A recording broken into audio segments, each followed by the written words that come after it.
Good evening. Welcome to the Wyndham-Raymond School District Board of Directors meeting. Today is Wednesday, March 22nd, 2023. We're in the Wyndham High School auditorium and the time is 6:30.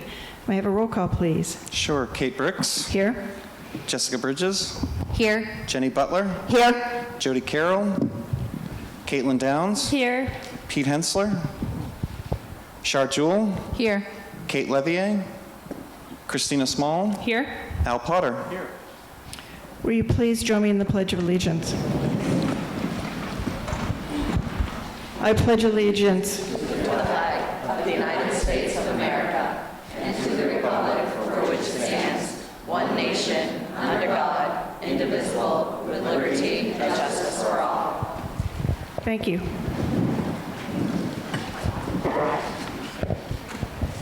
Before we move into public input, there may be some folks here who do not know our protocol for our public input, so I'm going to read them again. The purpose of public comment is to provide an opportunity to address the board. The board will listen carefully to all comments but will not respond to the speaker.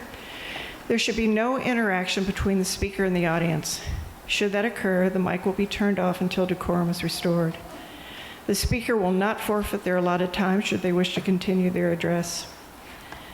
Again, this is an opportunity for the public to address the board and not the audience.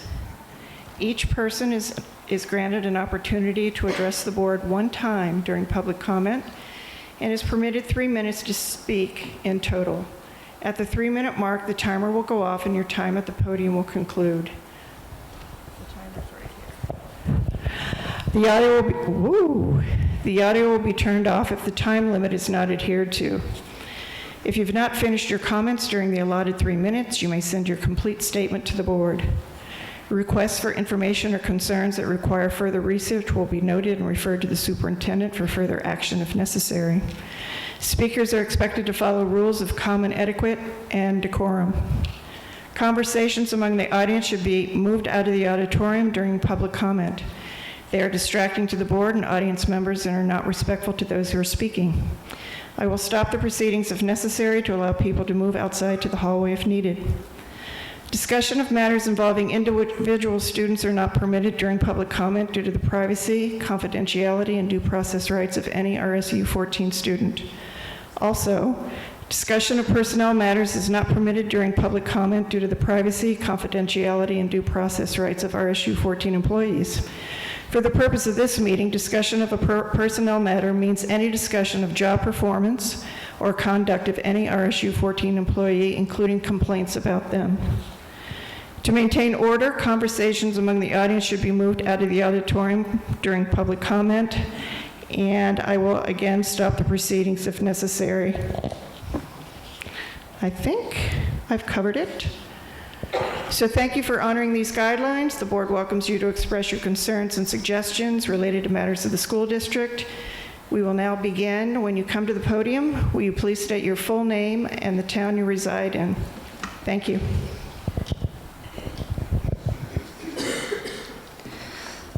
Courtney Edwards, Wyndham, Maine. Oh, that's really loud. Hang on. It's loud. I remember the pole dancing party, Snow Angel. Well, the sex toy party is part of the whole lineup, and Aunt Sadie finally agreed to host it, and it's set for the next Thursday. Anyways, Emma, she's the sex toy woman. She has been calling endlessly to pester about Aunt Sadie about the details. Would your Aunt Sadie be willing to pose in lingerie? How many pairs of handcuffs should she bring? What about S&M, or is that going too far? The definition of S&M is delivering pleasure of sexual nature from an infliction of physical and psychological pain on another person or oneself. Back to the book. Zoe girl, good girl. Are they actually going to try this stuff out at the sex toy party? Snow Angel.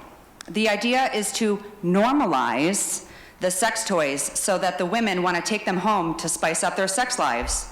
But Aunt Sadie's insisting that Emma only bring the catalog. She can do pole dance for her innocent niece, but she's too embarrassed to pass out vibrators. So I typed back, 5 p.m. is great, but changed my mind about the dildos. Bring lots of them, all sizes. So Emma's gonna show up next Thursday with a humongous box of dildos. I love it. This is a book, Later Gator, and it's located in your middle school. Next book I'm gonna read is Me and Earl and a Dying Girl. Are you gonna eat her pussy? Yeah, Earl, I'm gonna eat her pussy. Hey, yeah, do you even know how to eat pussy? Not really. Papa Gaines never sat you down and said, son, one day you're gonna have to eat some pussy. No, but he did teach me how to eat butthole. God bless that man, yep. I would teach you some pussy eating techniques, but it's a little complicated. Son, I don't have time for all that. I have like 20 pussies lined up over here that need to be eaten. You've got 20 vaginas all lined up in a row? What the hell? No one's talking about vaginas, Greg. What the hell's wrong with you? Man, that's just nasty. I'm talking about pussy. I got a little honey mustard over here with some Heinz 57 and a whole lot of pussy. That's also in your middle school. To extend story time that I'm gonna have with you every week, I'd like to offer an extension to Governor Janet Mills, if she's watching. Maybe she could come in here and read some of these books that are placed in your middle school to your middle school students. Wouldn't that be fun?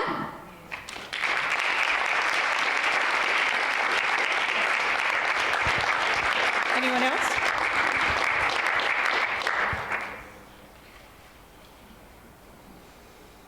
Good evening, ladies and gentlemen of the board.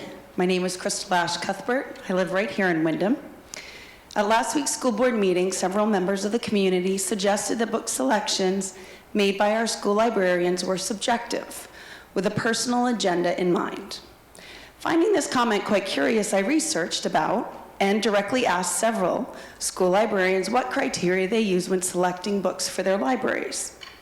First and foremost, they adhere to the policies that have been adopted by their school districts and any legislation or statute passed by the Maine legislature.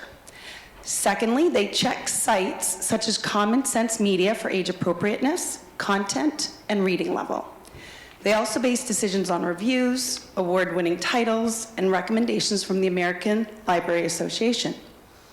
In my research, it became quite obvious to me that our school librarians follow a very clear criteria to choose appropriate books for our children, and thank goodness they do.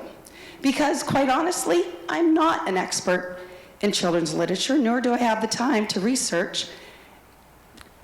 do the research and reading that would be required. As professional, many librarians have both a bachelor's degree and often a master's degree in library sciences, and/or are certified media specialists. They are far more qualified than me to decide what is needed in a school community of hundreds of thousands of children with different experiences, wonders, and needs. I trust our experts who work with kids and books all day to make decisions based on established and well-defined criteria. I also want to remind the board that RSU 14 has 2 policies currently in place that address parental concerns that have taken hours of your time. One defines how to formally challenge the appropriateness of a book. The second allows parents to opt out of reading a particular book based on families' religious, personal, or moral beliefs. These policies are well thought out and fair, and they must continue to be followed here in RSU 14. However, what is not fair is to ban any book that is appropriate for my child. As a parent, I want my child to read difficult issues and controversial topics so that she can become a more compassionate person, learn how to handle her feelings in healthy ways, and further understand people who have different experiences than her. As I was researching to prepare for my words tonight, I came across the Library Bill of Rights, and I'd like to read you their First Amendment. Libraries are forums for information and ideas. Books should be provided for interest, for information, and the enlightenment of all people of a community that the library serves. Thank you very much. All people.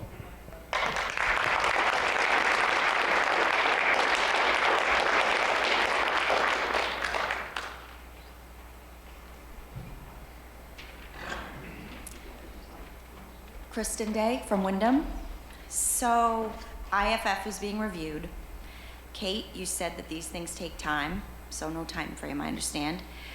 And we're probably supposed to feel reassured that you're addressing the policy to solve the issue, but I have to say, based on recent history, we should all expect the opposite. As some of you know, I spent much time giving public input on a bunch of policies for the past couple of years, earnestly sharing my research into how policy could better protect kids and families in our district.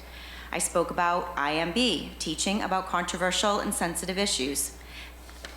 These were my ideas, all of these. They were really good. I spoke about ILD survey policy, asked that the list of consent issues here could be adapted to IMB. These right here, they're considered for surveys. They were also really good. I brought in the sensitive issues permission form from my Girl Scout troop, asking why we would not afford this descript protection for the kids in our schools. This is the form I needed for Girl Scouts to talk about AIDS, child abuse, eating disorders, family crises, divorce, poverty, death, human trafficking, substance abuse, mental health, human sexuality, including alt lifestyles, teen pregnancy, domestic violence, suicide, and other described.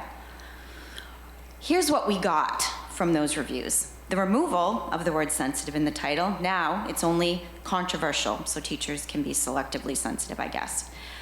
IMB number 4 criteria now states, educators shall not use the classroom as a forum to advance their personal views or proselytize, but are not prohibited from expressing their own views for legitimate pedagogical purposes. Well, that's good.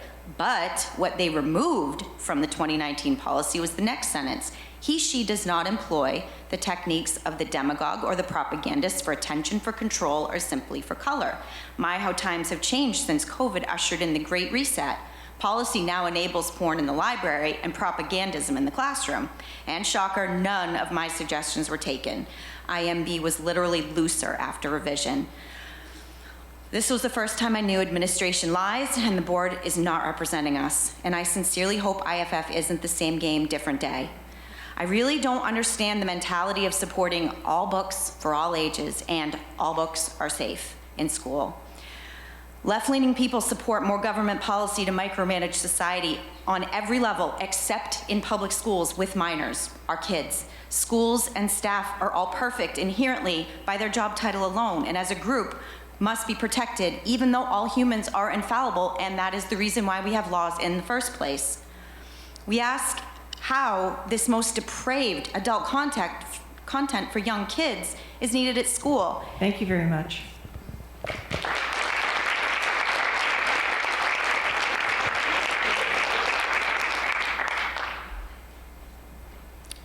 Doris Meehan from Wyndham. I'd like to speak to you tonight about innocence. A speaker last week mentioned that innocence cannot be bought, and once it is lost, it can never be recovered. Her words were filled with wisdom, and the more I learn and see and hear about education throughout the entire country, the more I believe that we are depriving an entire generation of innocence. Publishing companies are refusing to publish young authors unless they include certain storylines or characters. Book awards are now based on similar criteria. Drag queens are doing story hours for kindergarten children, and many videos have shown where they purposefully sit in those little chairs with their legs spread so that the children can view their crotch areas. People who criticize these practices are considered old-fashioned, bigoted, biased, out of touch. No, people who criticize such practices want to protect innocence. Every week, this dedicated group of parents and community members discover more and more books in school libraries that are pornographic in word and/or graphics. They find books that are designed to hypersexualize children. The vast majority of these books have nothing to do with LGBTQIA+ population. They are vivid, graphic, stomach-churning descriptions of people who are not even in a loving, committed relationship, using each other and/or their pets for sexual experimentation and self-pleasure, leaving them feeling empty, alone, depressed, and used. I ask, what are we doing to an entire generation of children? Why is our community participating in this abuse? This problem is nationwide. I beg of you, who have some power, to change it, and those citizens listening to this meeting at home, to become more informed about what is going on and to do something about it. Thank you. Anyone else wish to speak? I have a student coming down. 1 second, please.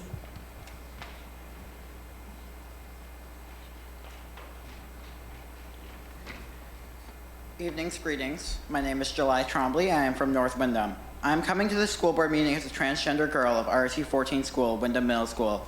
To begin, as of your last meeting, other commenters spoke up making claims that this was not an attack onto the LGBTQ community.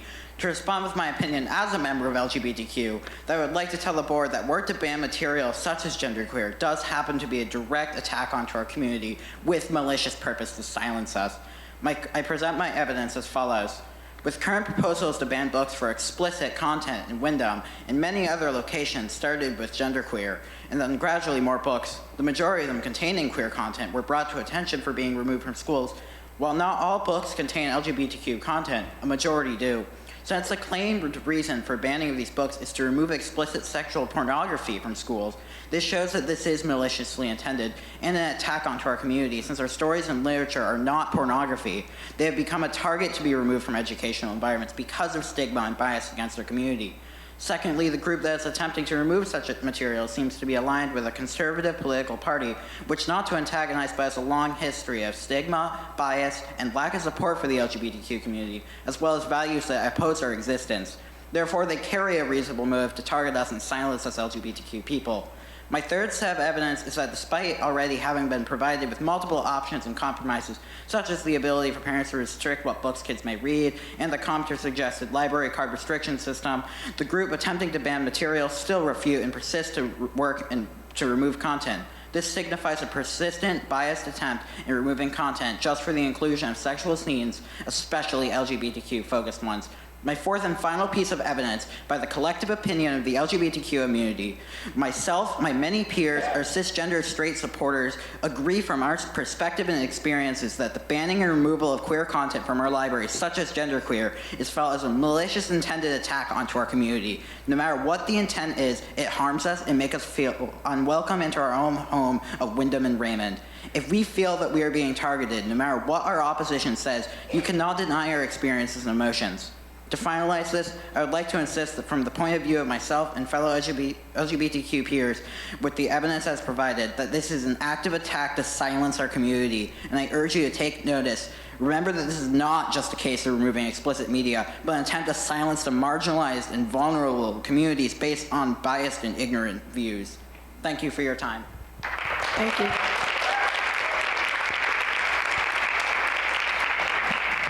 Hello, my name's Ewan, and I'm from Windham. Give me a moment, Ewan, sorry. could you give me your last name, please? O'Shea, sorry.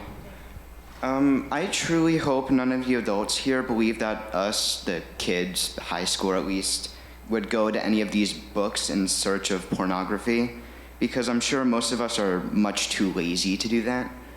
If I wanted to see anything like that, I would just go to my phone here and browse the internet on any websites I see fit. I have known about these sites for a while, and I'm sure all the students here at the high school are aware of them, considering some of the things I've heard at different times of the day, mostly lunch. Based on those things, I can say with confidence that whatever innocence we've once had is completely gone. Out of the window, in smithereens, whatever. If I'm up here in Windham, my innocence is down in Southern California, reduced to a charred pile of ash. I do not see a problem with these books being shown at the high school. In fact, I care very little at all. If any of us kids had a problem with these books, we would just ignore it and move on. It's not like many of us go to the library that much anyway, other than to study or get out of class. I honestly appreciate you guys for being able to sit through all of this, because the meeting I went through last week left me bored out of my mind. It may be my lack of interest or my completely ruined attention span, but it was also because I heard nearly the same two arguments over and over and over again. Not to say they are bad or invalid, they are good points, but the repetition just makes me feel like I'm wasting my time. Some people might think that the only flag we need on our walls is that American one right there, but every time I look at that flag in this room more than any other room, it only tells me that all of us are just as divided as those red and white stripes. Thank you. Anyone else? Hi, my name is Candace Sparling, and I live in Raymond.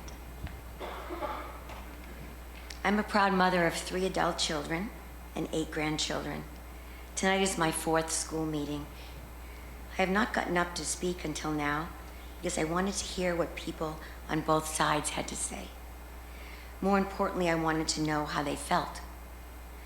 A lot of young people got up to speak these past few weeks, and it seemed as though they felt alienated and misunderstood.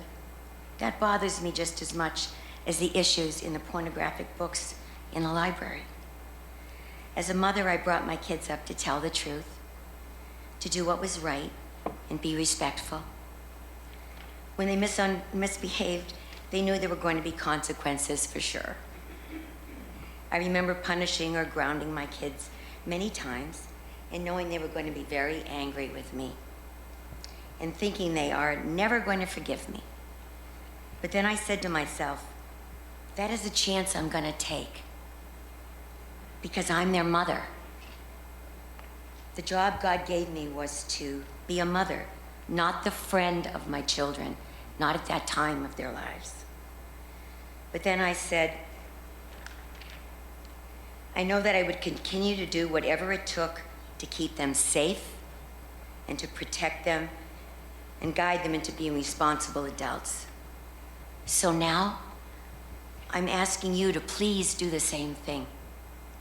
Take these books out of the school library and protect the children from the pornography, because that's your job. Then please start a class or school meetings every month to teach the children that bullying is wrong, that kids need to be inclusive and kind to one another, and that no matter how they identify, God loves all the children. Thank you. Thank you.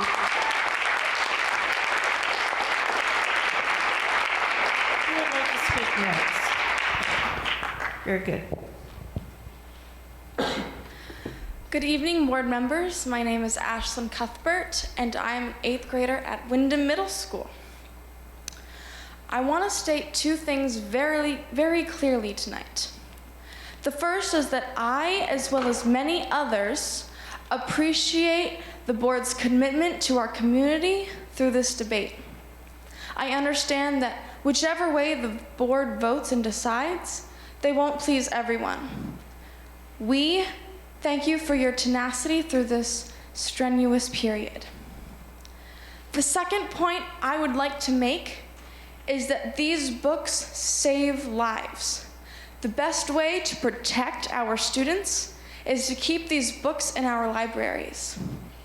As an 8th grade student, I am surrounded by students all day who are trying to find themselves in a world full of people trying to tell them who to be. Books are a main source of information for these young adults. While I understand a parent's and/or a student's right not to read certain books, having those books taken out of libraries so they are unavailable to a student who needs them is absolutely inappropriate.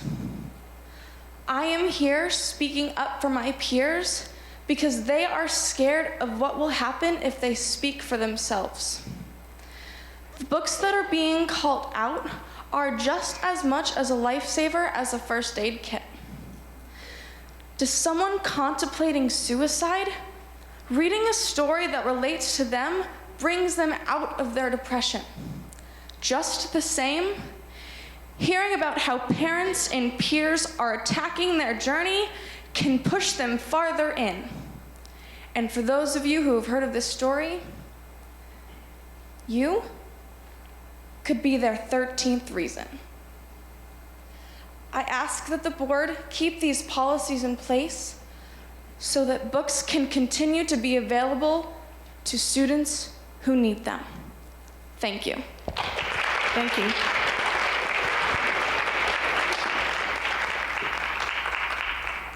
Good evening, Board. My name is Jean Fisk. I'm a resident of Wyndham and taxpayer.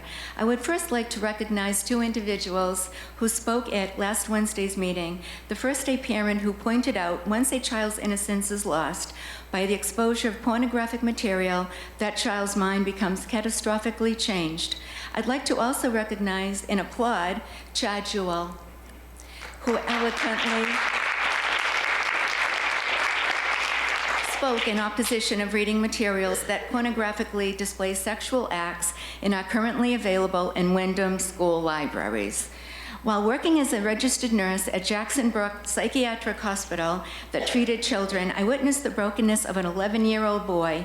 He had been a victim of sexual abuse, his innocence was lost, and his mind was preoccupied by what had been seen and experienced.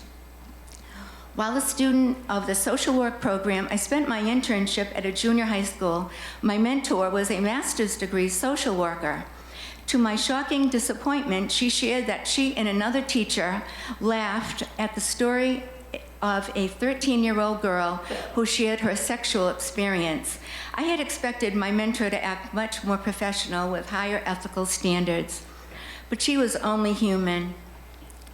So how can we attempt to rectify the emotional and psychological trauma that so many of our students have experienced and have been forced to endure? There is a book which has been read more than any other book worldwide. It is called the Bible. It is a book which provides comfort for the lonely, joy for the oppressed, love for those who don't feel accepted, hope for the people who may be experiencing depression and hopelessness, and most importantly, healing for the brokenhearted. The New Living Translation Bible is written to meet all reading levels of school-age students up through high school. For beginning readers, I would recommend reading 1 John and 1 Peter, which provides joy, hope, and promise, as well as healing. The head pastor of the South Wyndham Community Church has offered to donate a case of the New Living Translation Bibles for librarians of students, RSU 14 students. As a retired registered nurse and licensed social worker, it has been and continues to be my passion to help others achieve a feeling of emotional, psychological, and overall feelings of hope and well-being. I ask that the RSU 14 board seriously and courageously consider this proposal. Thank you for your time. Thank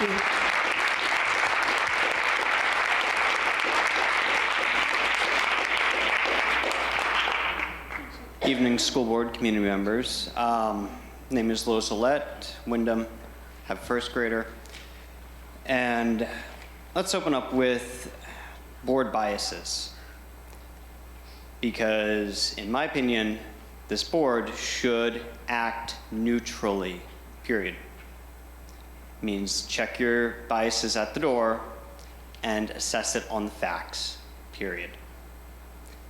Don't bring any political agenda or rhetoric into the decision on these books.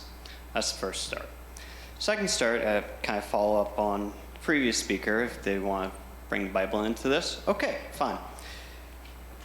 Matthew 22nd, verse 39, is Jesus preaching to his followers, telling them to love others as they love thyself. Now that means that You are to love your neighbor, your community members, everybody, even those you find reprehensible. Period. Unconditionally, as Jesus instructed you to. Now, I consider myself secular and not of the church anymore. I was raised in the church. But when a church member told me that I needed to hate somebody based on something that they could not control themselves, I said, no, that is not of the teachings. Follow that up, Matthew 7:12, golden rule, same thing. So let's see, that's twice Jesus said, love others as you love yourself. Thirdly, John 8:7, he who is without sin may cast the first stone, speaking of Mary Magdalene. He is telling everybody to not judge others, period. There's no conditions, no stipulations. Love other humans as you love yourself. Now, as far as the list of books that the group wishes to ban, I think it's a stipulation in policy IJJ that the person who is challenging the book has read the book itself and not taken just cliff notes from booklooks.org. Lastly, came across a TikTok video last night of a 100-year-old woman from Martin County, Florida, named Grace Lynn. Her husband died. Thank you very much, sir. Of course.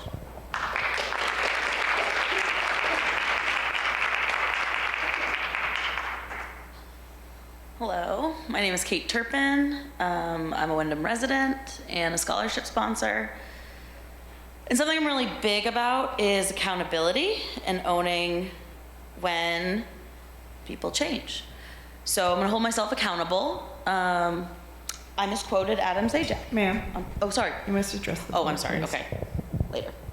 I wanna say this to the room. I've also heard a change in arguments in people whose viewpoints oppose mine, that at one point I was hearing books largely belonging to the LGBT community being brought before the board, and that's largely when I have an issue with it. I will own that I don't know all the books and all these passages that are being brought up, but obviously they should pass some kind of a standard. I do want to own, though, that I've heard a change in argument, slightly. But to you, the board, my heart is holding space for any of you who identify within the LGBTQIA community. I'm so proud that you show up here every single week to bear the brunt of your civic duty. I'm proud of the queer kids you could have been, growing into resilient adults and community partners. It's incredibly hard to hear books which try to bring accuracy to our experiences being pushed out of our school libraries.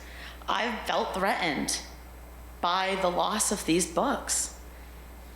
We have seen that separate by no way means equal.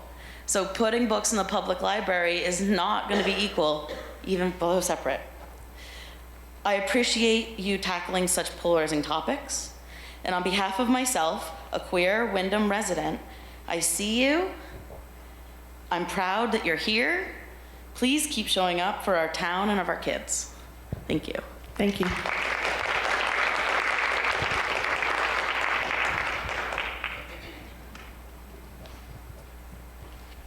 Justin Wynot from Wyndham. I'd like to bring your attention to a very special group of people. Everyone sitting in this room right now likely knows one of these very special people, either directly or indirectly. This group exists on what we refer to as the spectrum. For everyone here who loves someone that is autistic, you know how wonderful, special, and easily impressionable they can be. Some of the curriculum being used in this district and content that is easily accessible in the library seems to be targeting an already vulnerable group of children. These books that are portraying age-inappropriate sexual content and self-harm, materials that promote ideologically malicious social-emotional curriculum. These things are inappropriate for the average population of students this age. For this special minority, it's manipulative and damaging to the innocent, developing minds of the children of RSU 14 and can result in destructive behavior. So I'm here to ask you directly, are you targeting autistic children? Are you just opportunistically manipulating the most vulnerable children first? Or have you not thought about the more vulnerable children in your school? In your refusal to act and remove the inappropriate content. Cherished members of the autistic community are already burdened by social anxieties, but many will develop coping mechanisms that help them lead a more fulfilling life with less burden of stress. As we all know, imagination is a blessing given to us at youth that regretfully tends to fade away with age. Many of us have fond memories of Mr. Rogers' trolley cruising through the make-believe land, but at the end of the show, the trolley always came back to reality. I highly encourage imagination. It can lead to great things. But as adults, as parents, as a governing body, it is our duty to ensure that it always makes it back to reality. The equity opportunity of this district seems to be targeting the spectrum community with its curriculum and library content that promotes self-harm, suicide, rape, incest, and many other horrible things. Things that can be traumatizing and triggering for adults are being provided freely to children, including our most vulnerable children. No adult should be subjecting vulnerable, innocent children to this atrocious content. I will leave you with this. Is this the legacy you want to leave behind? A legacy of preying on precious, underappreciated, most vulnerable children of the community. Thank you.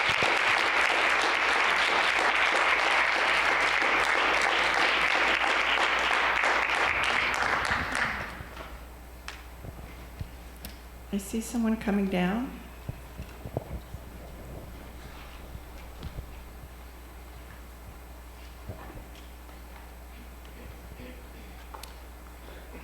Hi, my name is Mary Trombley, Wyndham resident, parent and staff member, also parent of July Trombley, who is on the autism spectrum, said I could announce that publicly and is thoroughly not feeling vulnerable because of their identity as somebody with autism, but because of their LGBTQ identity. Please don't make assumptions about a community that is vast, varied, and on a wide spectrum.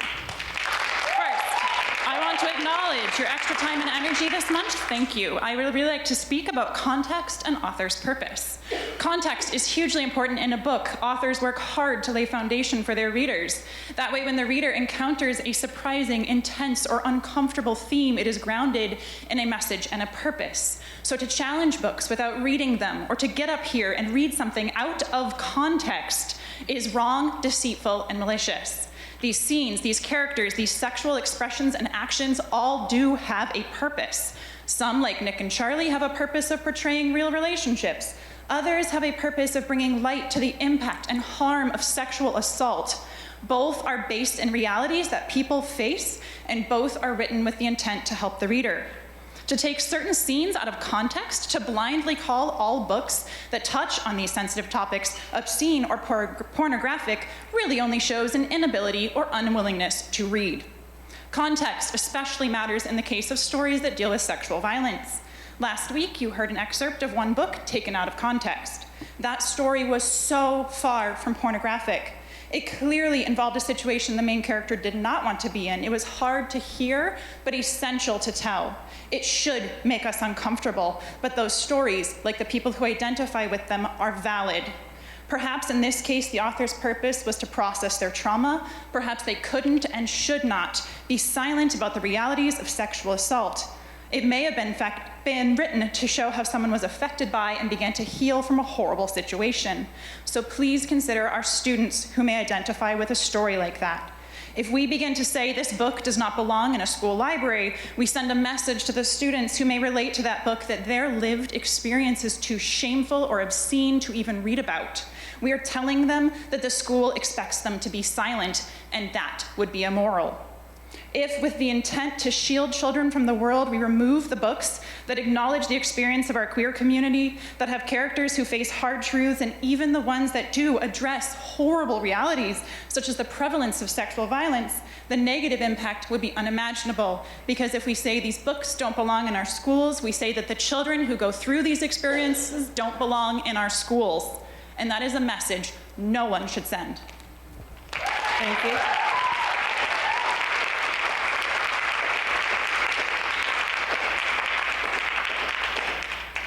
Hello, I'm Stephen Napolitano from Wyndham. On the news, Mr. Howell said school libraries should have books for students to identify as a resource. The DARE program is a police officer-led series of classroom lessons that teaches children from kindergarten through 12th grade how to resist pressure and live productive drug and violence-free life. I asked Mr. Howell, are these books resourceful to support our DARE program?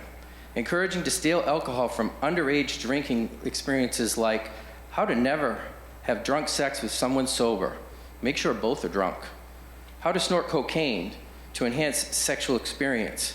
What part of this is resourceful, Mr. Howell? Encouraging drug use, group sex, pornography, bestiality, anal sex, oral sex, child molestation, rape, or incest. And we're talking middle school, right? The recent IJJ update was proposed by Mr. Howell to the board on March 9th, 2022. Mr. Howell said he could expedite the book challenge process if the books are dangerous. The IJJ was updated last year to add a stall tactic. Congratulations to Kate Bricks and Chris Howell, you succeeded. Before the book challenge committee can even meet, the IJJ process forces parents to meet with the librarians that have never even read the books when they order them. Mr. Howell even signed off for all the books that were purchased. At least 90 of these inappropriately aged books have entered the RSU 14 library during the COVID lockdown when nobody was even watching. Kate, you say you follow policy. Kate, you set the policy, and Kate, you can change the policy. Kate, where's your urgency? Where's the urgency from you? You have plenty of urgency to add executive sessions to expel students. Why have you not set an emergency policy meeting to change the IJJ policy? Your lack of action continues to damage our community. So why did Mr. Howell say that he can expedite the process? Why did the high school librarian remove a book if we only follow policy? When do all the children matter? Kate, you set the agenda and you sit on the policy committee.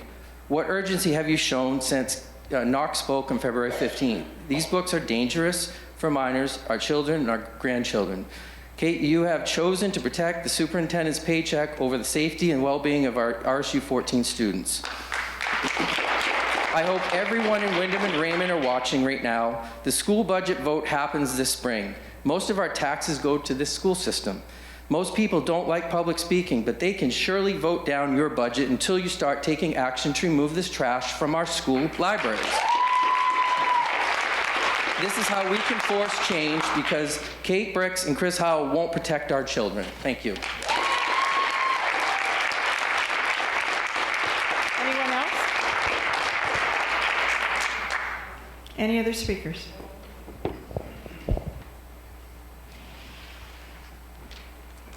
Good evening to April O'Shea. I'm from Wyndham. I would like to commend the students that have spoken before the board these past few weeks. Each of their comments were well-reasoned, articulate, and heartfelt. They clarified the criteria by which literature can be classified as pornography and offered solutions besides outright banning of materials, such as a library notification system. These intrepid students are a testament to the good works being done by our educators here at RSU 14. I would like to acknowledge the teachers and support staff who care for our children. Increasingly, schools and staff have had to take on the role of raising some of those children. Children from homes where abuse and neglect are present, children from homes where their guardians are working increasingly long hours just to keep a roof overhead and are just not as present as they'd like to be. The children in our community know that when they walk through those school doors, they will be fed, they will be clothed if needed, and they will find stability and support. I cannot think of a more important job than to care for the teaching of our youth, and I thank those individuals who take on this task with selflessness and love. We as a community must be mindful of those students who hail from different socioeconomic backgrounds. Last week it was suggested that students who could go to a public library or bookstore. Not all students and their families have the ability or means to visit a bookstore or public library. My son, who spoke earlier, can attest that there is not a lot of time during the high school schedule to leave for the public library. Removing materials flagged controversial by some is putting an undue burden on those students. Removing materials that do not align with particular ideologies seems a bit unconstitutional. I trust that the administration will continue to vet material based on sound policy, which should be backed by experts, academics, and research, and not be swayed by opinions and cherry-picked quotes. Thank you for your time. Thank you.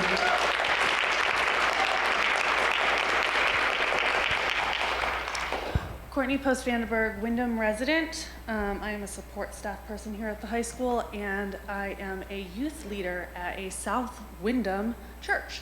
And I just wanted to say thank you. I saw a few board members. I saw a bunch of community members, staff, teachers, people from all over. My grandfather flew up from Florida, of what a wonderful performance the Wyndham Chamber Singers had with the Celtic tenors. It was great. If you missed it, you missed out. Thanks. Anybody else?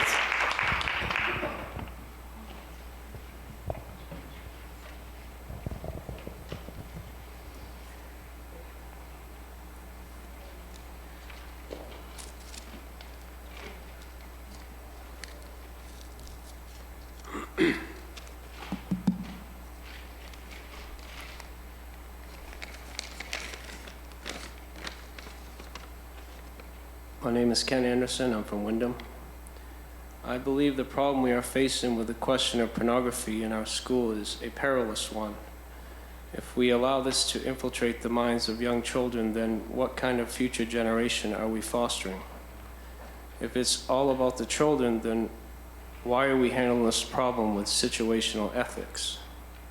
Ethics are found in our self-governance, our God-given ability to know what is right and what is wrong.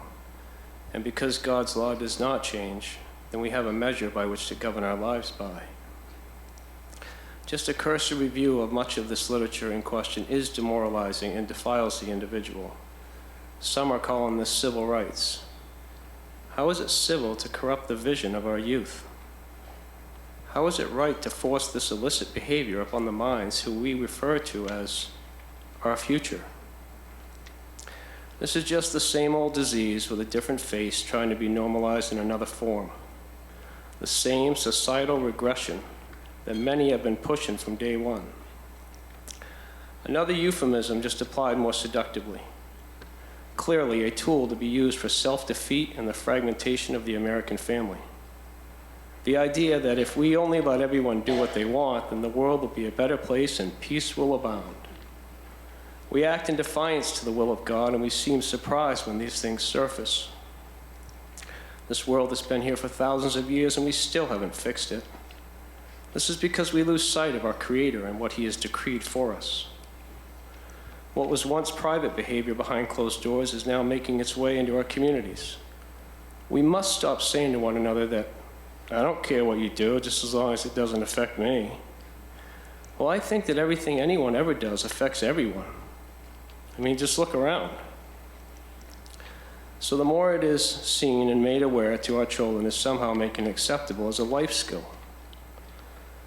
Many people groups are trying to normalize sin, turning all degrees of sin into glorified mannerisms. I find one of the major components of this problem are the institutions that are supposed to be this nation's moral representative, the church. Many churches locally and nationally are allowing this type of thinking and behavior to define them. Many churches have chosen not to submit to the authority of God's word, but instead submit only to the authority of men. Much of the evangelical community has become obedient to their own inner passions and not to the unchanging character of Almighty God. And since the church is made up of people, many of whom are attending this meeting, why do we need to figure out by committee that giving children a front row seat to what crushes their spirit should somehow be okay? Thank you.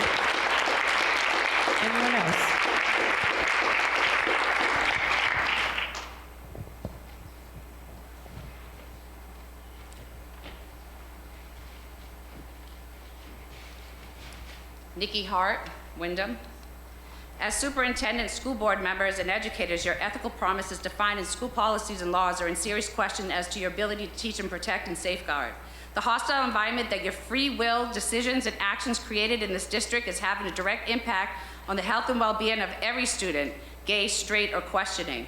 Yesterday, I sat with a child in crisis who identifies as part of the LGBT community, whom is struggling with suicidal ideation due to what's going on in your schools.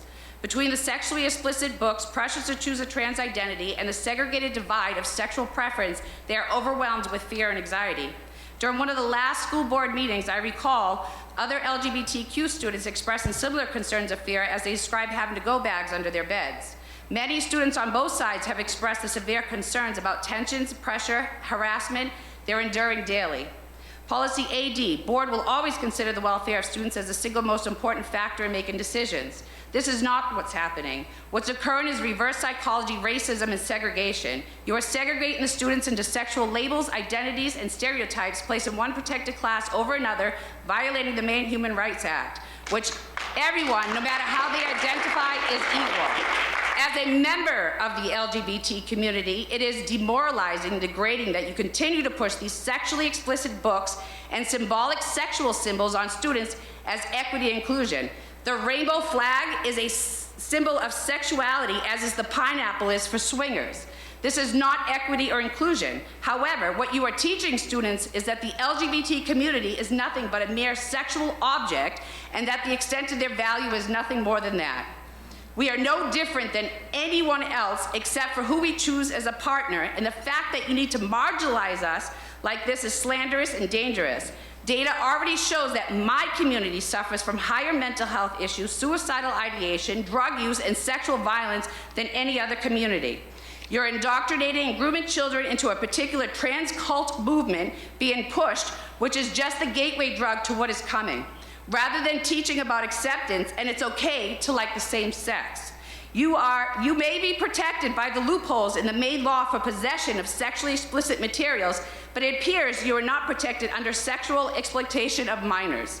The 3 stages of child sexual exploitation, which is deliberate maltreatment, manipulation, or abuse of power and control over another person. Recruitment, which takes various forms and is defined as the grooming process. Control, which establishes the dominance over the victim, and exploitation. And policy ACAA, harassment and sexual harassment, which includes hostile environment. The preponderance of documented evidence is compelling. What is it going to take for you to stand up and do what is morally and ethically right?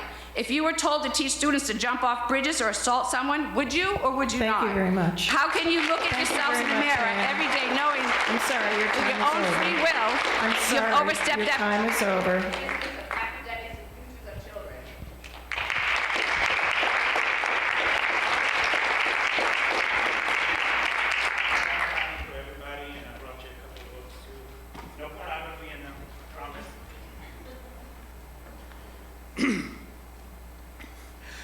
My name is David Kendall. I live in Hancock, Maine. I'm petrified for all of you because you have no clue what this rainbow movement is, what it is capable of, or what its agenda is. I'm a homosexual man. I was a transgender woman for over 20 years. I was an advocate and a member of this movement for over 30 years. The LGBTQIA trans queer rainbow cult does not represent gay men or women. This movement now represents perversion. I was targeted, I was groomed and victimized by this movement in the same manner as we see here with the agenda now sexualizing and confusing children, presenting young minds with pornographic materials, pushing an agenda that is created to manipulate and confiscate your children, mind, body, and soul is criminal.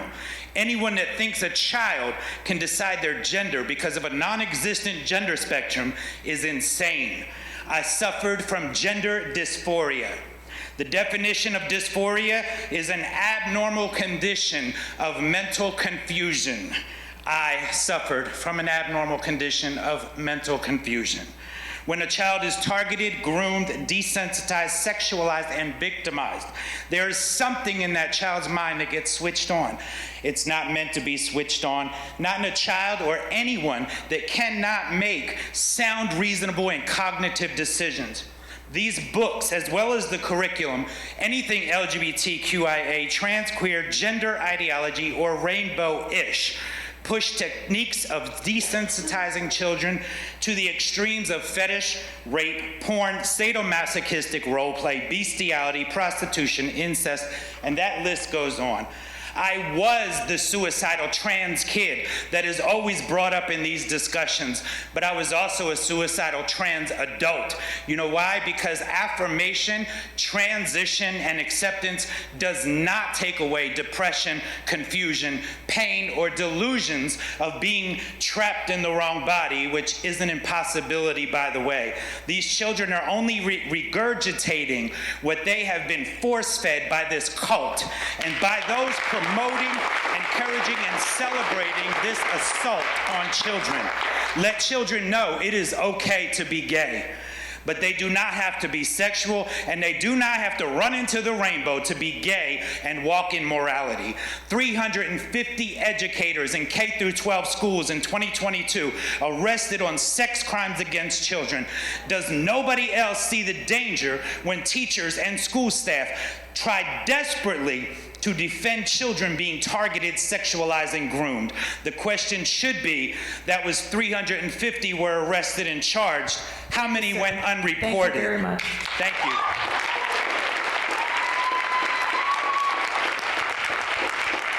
Anybody else?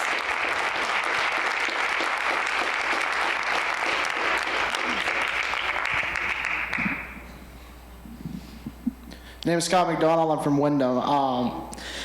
As a former student from the school, as a student still in homeschool now, not learning about a damn thing you guys are saying about these books, not a single thing. I do not want a single one of you guys teaching me about these books, and my peers, my old peers, I don't want them learning about these books. And going back about how people, success for all, I learned back when I was in 6th grade, all before 6th grade. God created the heavens and the earth in Genesis 1:1. But I was told that freshman year, you have to listen to the class and you can't say a single word because it was the Big Bang Theory. Maybe it was a Big Bang Theory, maybe it wasn't. But people are reading these things. People call me a moron at last week's meeting. At the end, they called me and my family a moron. And because of what we said. And wrong versus right, that was wrong, and if they were against what we said, they should not have been saying that. And people heckle, people giggle, whatever. This is not the time and place to be doing that. And also, there was a couple people of the LGBTQIA community. I did not see a person who was for these books cheering them on, doing a single thing for them as they're supposedly trying to help you out. And this is about when I'm older, if I had kids, I'm not having them here because I do not want a single thing getting taught to about gay sex or whatever you want to call it. It's not normal for a kid to be learning these, especially, I mean, you weren't here last week, Mr. Howell. I said there was an 11-year-old kid in middle school, and I guarantee you there's more. This is 6th grade, and these books are for, they say 14 on Google. Google, we all know, is a joke because 18-year-olds, it's supposed to be 18, you can watch porn to agree to all these things. But you're allowing porn in these schools, which is okay according to the state. But when you think about it, if you go 100 yards down the school, or from this school, you can go right to the public library and get all these things. This is for everybody, success for all, and as you cross off all these books, Mr. Howell, tonight, may you ask me how many Bibles are in the middle school, elementary school, high school libraries, in or has been out in the last couple of years. This is not a time for a response. We'd just love to hear from you. Okay, and can I have my time back for the 5 seconds or whatever it was? I just do not appreciate being called a moron in front of the community and my family. And I know a lot of people weren't here last week, and I mean... Thank you. Your time is concluded. Thank you.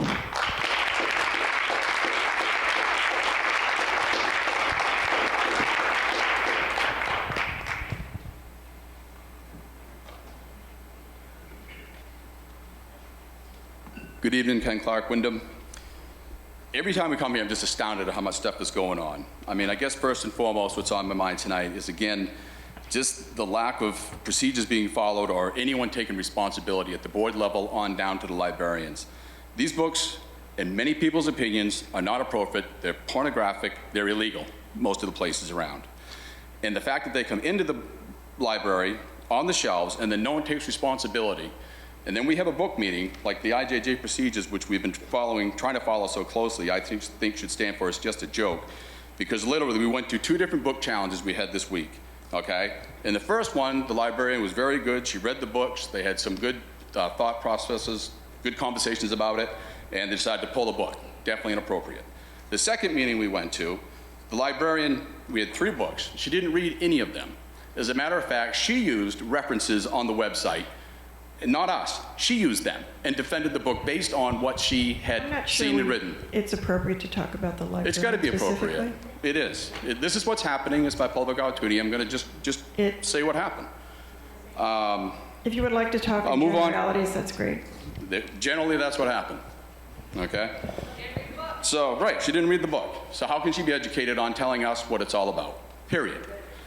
The other thing I want to talk about is the librarians put forth their credentials tonight. They have no credentials in child psychology or the development and understanding of the human mind as their children. I had a PhD, for the 5th time, I had a PhD speak at the Raymond school there where we had the other meeting. She is more qualified, more educated, and knows more about child psychology than anyone in this room, unless someone else has those degrees. And the third thing that's happening, I'm just realizing it, and the folks over here brought it up so much tonight, is these kids are in pain. They get up in front of us and they say that they're suicidal. It concerns me. Did any counselors reach out to them? I really don't think they understand what's happening. I think these influences are hurting them. Did you folks ask for this porn to be put in the library? Or did someone else put it there and now you are taking the brunt of it being there? That's a question I want you to think about. Another thing is, when it comes to the bathrooms, do you have such an urge that you need to go into the bathroom of the opposite sex, and you're not more comfortable just going in a bathroom where no one is? Or are you being encouraged to go to make other people feel uncomfortable? I'm just asking these questions so we can think about them. We've got to come together on this. There has to be a happy medium. Please think about and try philosophically to walk through your emotions of what's going on. You people have said you want to reach out to our kids and give them a survey and ask our kids about their sexuality. And you guys have go bags under your bed. It's concerning. If you wonder why we are uncomfortable and feel offended, we are. I am offended by what's going on. I'm offended by having porn. I'm offended by having porn in the library. I'm just telling you, I'm honest with it. I'm offended by someone else. A boy wanted to go into my daughter's bathroom and maybe be exposed. And the other thing that's happening is, again, I think you people are being subjected and put in a position that you don't deserve to be in. And do you want a pedophile using your identity to go into the bathroom? Thank you.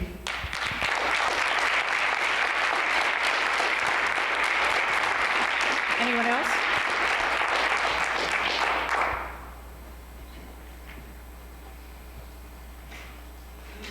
Hi, Joe McIntyre, Wyndham. I'd like to start by just expressing my appreciation for the board, for the teachers, for the staff of the RSU 14. Sorry, I'm a little nervous. You've made an incredible environment for my daughters, and I know they've really appreciated it and flourished here. As a parent, I absolutely understand the need for parents to have a role in making decisions for their children. I like the idea of a happy medium. To me, a happy medium is that parents already have the right to make decisions for their children as to what books they'll read. I think the problem becomes when parents feel that they have the right to make decisions for other children, other people's children, because of the books that they don't like. We live in a pluralistic society. We live in a society where people will be surrounded by neighbors who have different opinions than them, different perspectives than them, different beliefs than them. I think it's important to communicate to parents and to children that that doesn't harm you. The existence of a book in a library that you don't want to read or that you don't want your children to read is not harming you or your children. I think it does children a disservice to communicate to them that having books around them that express ideas, experiences, perspectives that they're uncomfortable with is somehow harmful to them. So I'd strongly encourage the board to continue with the existing policy where parents have the right to make decisions for their children, but do not try to take the right to make decisions for other people's children. Thank you. Anybody else wish to speak? Oh, here we go. Sorry, didn't see you. Hi, my name is Landon Severino. I'm a former Wyndham resident, but my son is kindergarten at Wyndham Primary. I didn't really plan to speak. I just wanted to come and support, but I am just in awe that we are even having this debate. It's just back and forth, and for me, it is black and white. No matter your sexuality, the first person who spoke tonight read about licking pussy and sex toys, and this is in the school. It's not for kids. It's crazy. It's crazy. And frankly, it's weird if that's the kind of content you want in the school. No matter what sexuality you are, how you identify. It's rough out here to just even be a kid. When I was 15 years old, as a heterosexual person, I tried to commit suicide for the first time. So I identify and understand that it can be rough and you don't always fit in these things. But simply, the sexual content is inappropriate.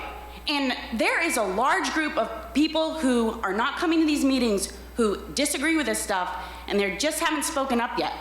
The time will come when they will show up. And it is a silent majority.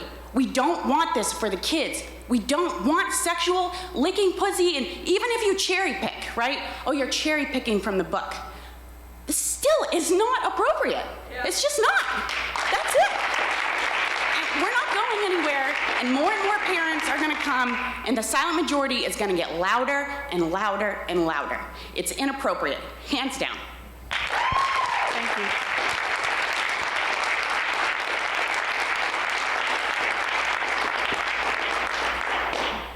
Hello, my name is Bella and I'm a sophomore here at Wyndham High School. So I've been following these school board meetings since the beginning. Last name, please. Point of order. May I have your last name, please? I do not wish to say. Okay, whatever, fine. My name is Bella Bragdon, and I'm a sophomore here. So I've been following them since the beginning, and there have been so many hateful threats and comments that make me disgusted and really scared for my safety. And I just want to take a minute to talk about the good things going on in our community. So the Wyndham Chamber Singers, we just performed a concert the past weekend with the Celtic Tenors, and spring sports are starting out, tryouts, and the teams are all getting together. And I also want to take a moment to thank all my teachers for always supporting me and my peers. On a different note, the definition of pornography is visual or printed material containing the description or display of sexual organs or activity intended to simulate erotic rather than emotional or aesthetic feelings. This book is not intended to simulate any feelings. This book is on the shelf for students that seek it out. For everyone saying that this book is being pushed or forced upon students does not know what they're talking about, because this book is not in the curriculum or in classrooms.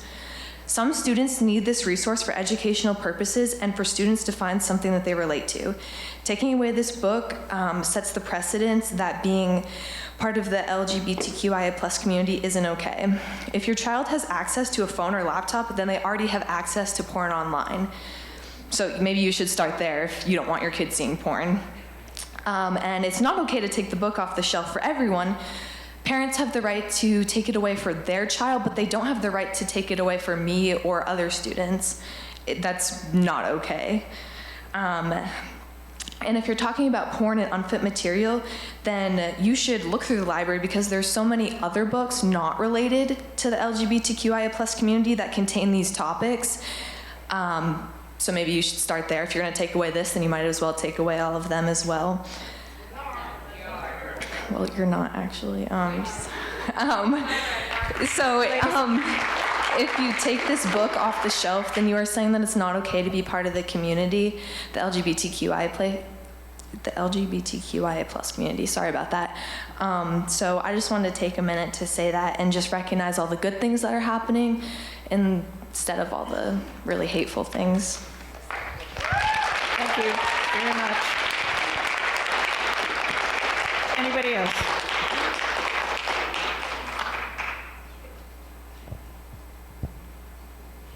Seeing none.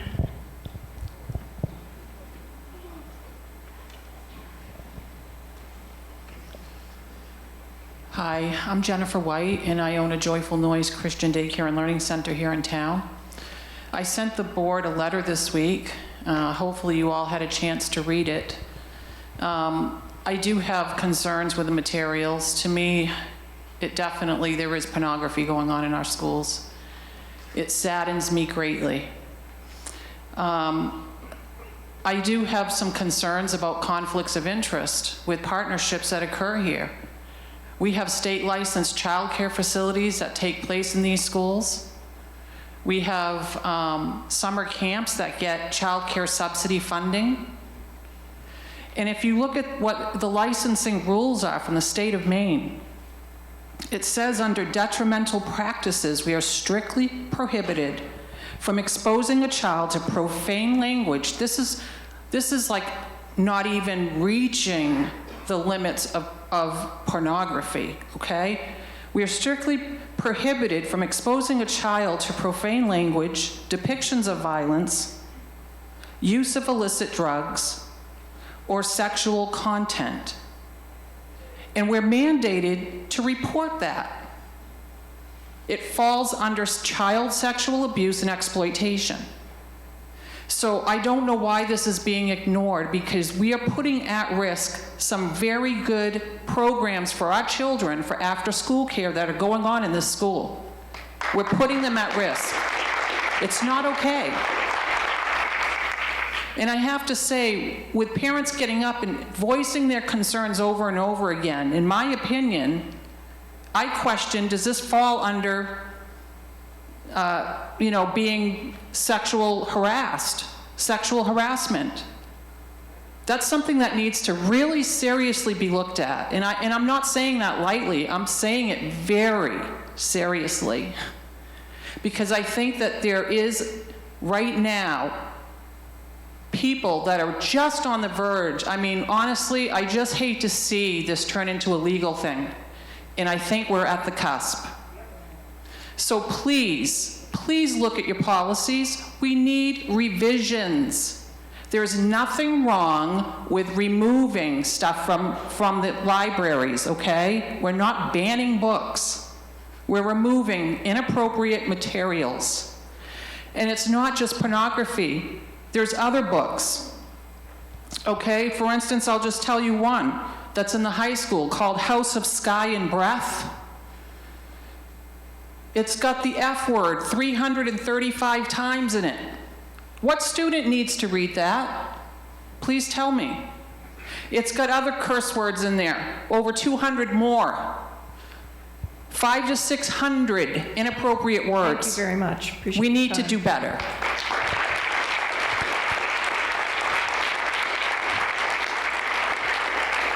Anyone else? I just want to create a little safe space. Can someone have this young lady please go to the other side? She's staring down adults in an intimidating manner. And just to kind of... She can sit wherever she like. Any other person like to speak?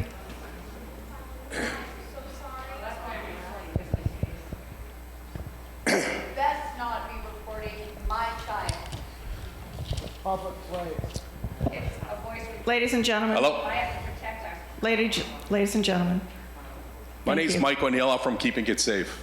I'm sorry I didn't hear that. My name's Mike O'Neill. Yep. I'm from Keeping Kids Safe. Okay, my background's been in law enforcement for almost 20 years. Okay, so I'm well aware of what's happening here, all right? What we're doing, we're pitting parents against each other, children against children. I'm dealing right now with a friend of mine who's a 10-year-old who identified herself as straight because she was asked by her teacher numerous amount of times what she identifies as. She said she identifies as straight. She was being bullied because of that. She doesn't want to go to school anymore, and she wants to commit suicide. I've been dealing with it over the weekend. What are we doing? What are we doing here? Okay? We're pitting children against children. It's wrong. Absolutely wrong. We get acceptance is everybody is equal. No matter what, gay, transgender, doesn't matter. Everybody's equal. What are we doing? These parents are concerned. They're concerned. We got to work together here before we lose a child. Because we lose a child, there is going to be lawsuits against everyone in here because this is being addressed and no one's doing anything about it. Nobody. This has got to stop. Civil lawsuits are going to be filed if somebody kills themselves because of what's going on. And I don't want to be part of that if I was on the board or a teacher. We gotta stop what we're doing, take a step back, work together. It has to happen before we lose a child. This has got to stop. Everybody's created equal. Bottom line, doesn't matter.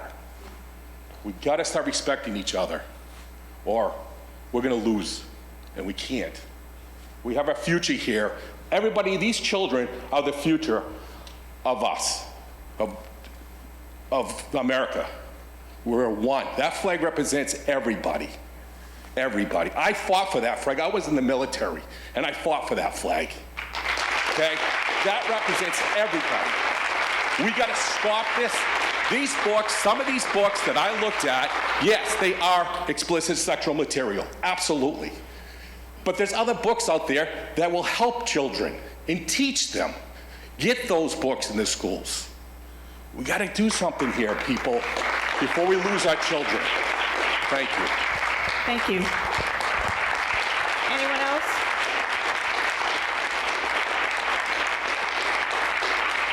Anyone else? Okay, good.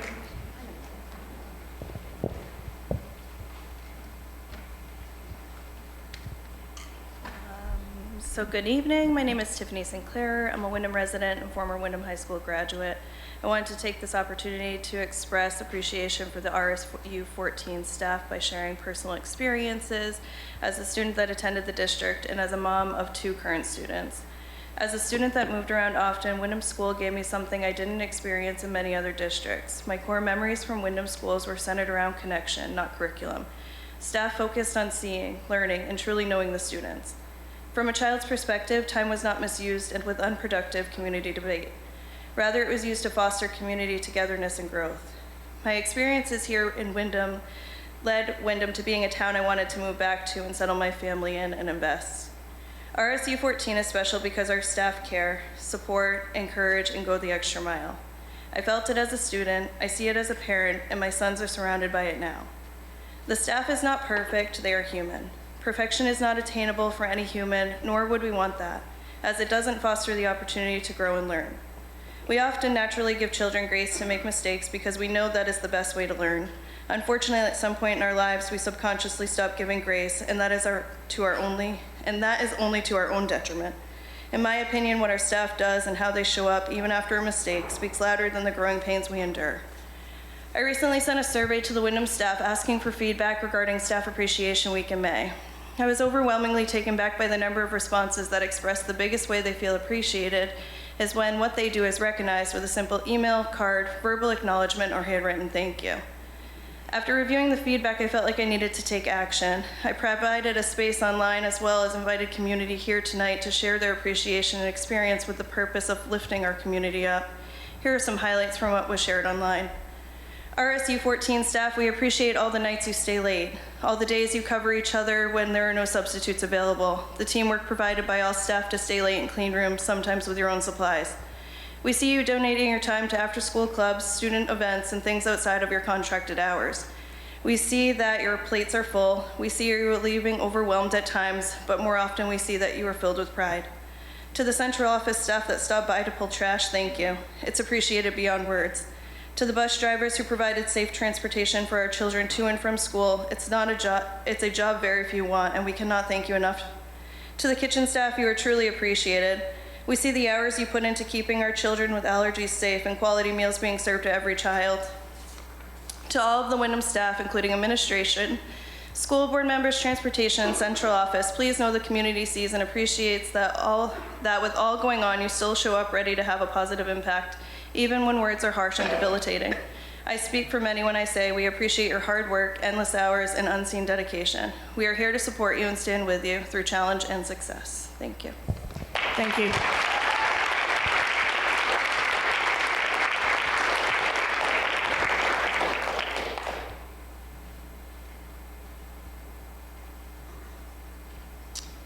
My name is Gracie Levitt, and my pronouns are she, her. I live in Raymond, the traditional land of the Wabanaki Confederacy, and I am a parent of a child set to enter the RSU next year.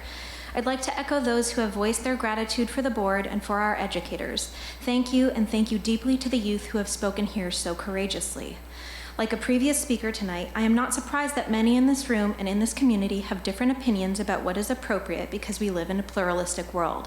What I have been able to hear and read of the books myself, in my opinion, does not constitute pornography. Meanwhile, obscenity charges and charges of pornography have historically been the canary in the coal mine of attacks on the First Amendment and on civil rights, and it's this history that we are now a part of.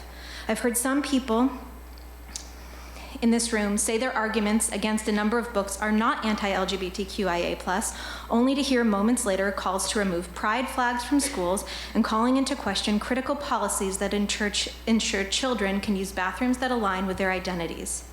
I've also heard calls for parental rights, but it's children who are disenfranchised. Their choices, equality, and liberty must be stood up for, and I'm thankful for all the knowledgeable, skilled, and compassionate educators who do just that. Thank you.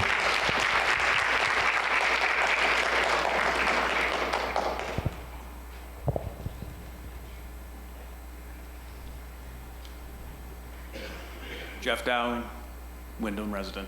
I've been to the past 4 weeks of meetings. I've been sitting, listening to everyone's opinions. Been listening to everyone's opinions, both sides.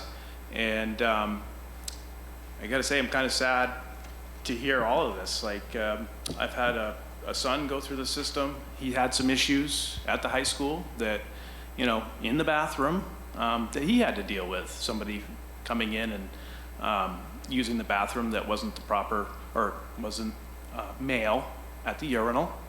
I didn't say anything at the time, but I'm kind of disappointed in myself for not saying something at the time. Now we're at this point, and I'm still dealing with this with my daughter in middle school. So I've read some of the books. I was prepared to go speak with the librarian, with the principal at the middle school, and you know what?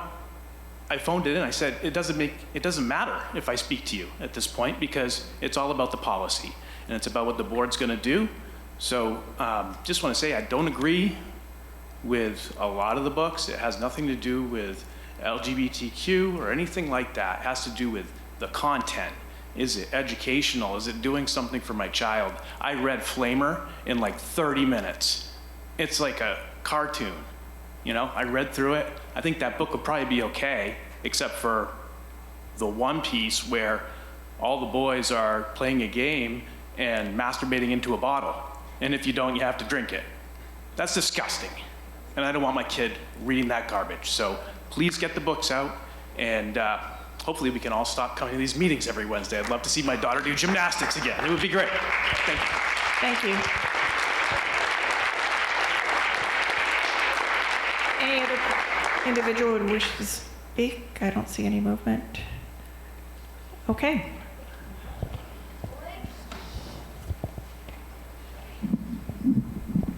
Adam Zajac, Wyndham resident. You know, I'd just like to say, we're talking about not wanting to come here to talk about this anymore, but I think it'd be really easy if you guys just pulled the books in question until they were reviewed, instead of waiting month after month to review each and every book that we put question on. It seems so easy to me, considering you already did it to one of the books a few weeks ago. And it doesn't make any sense to me that you're not even vetting the books properly. None of the librarians are reading them. That's crazy to me. You know, I donated a few books that my son and I picked out last week, and I had a really hard time finding a lot of them. I actually had to order this one right here for the elementary school. It was really hard to come by because I guess it doesn't have butt plugs, bestiality, or blowjobs in it. It's Charlie the Bulldog's Fantastic Fruit Stand, and it's a series, and I'm actually waiting on the rest of them to come in, but my son saw it come in, my little 7-year-old, and loved it. And he doesn't even like to read, and he's read it for the past 4 nights straight. And I read it with him last night, and it's about 2 dogs. One that's lazy, 2 bulldogs. One that's lazy, that wants to sit around and watch TV all day, and then the other dog that knows how to read and write, and she builds a fruit stand, and she actually makes enough money to buy a dog toy that she gets to play with, and Otis, her brother, doesn't get to play with it because he didn't earn any money to buy one. So it's a story about, actually she ends up sharing the toy afterwards, so it's a story about sharing and being successful in life and the difference to just being lazy and not doing anything. You know, a lot of parents have talked about taking their kids out of school and homeschooling their kids.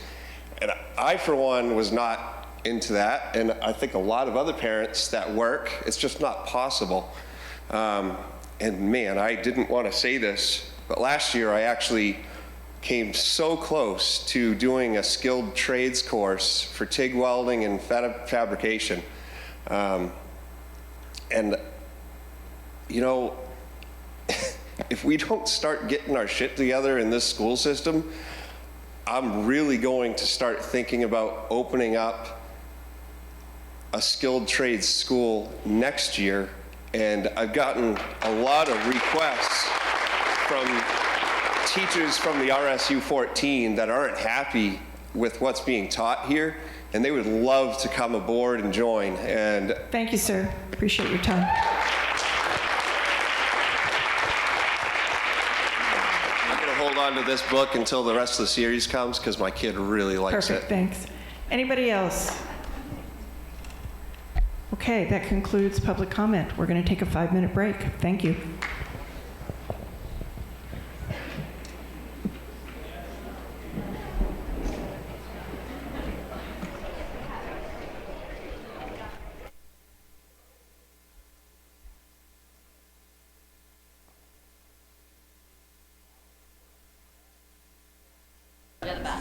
If everyone would take a seat who wishes to remain for the rest of the agenda, that would be great.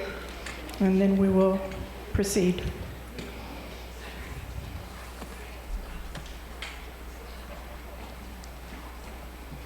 Thanks very much. We're going to move on to item 5, Superintendent's Report.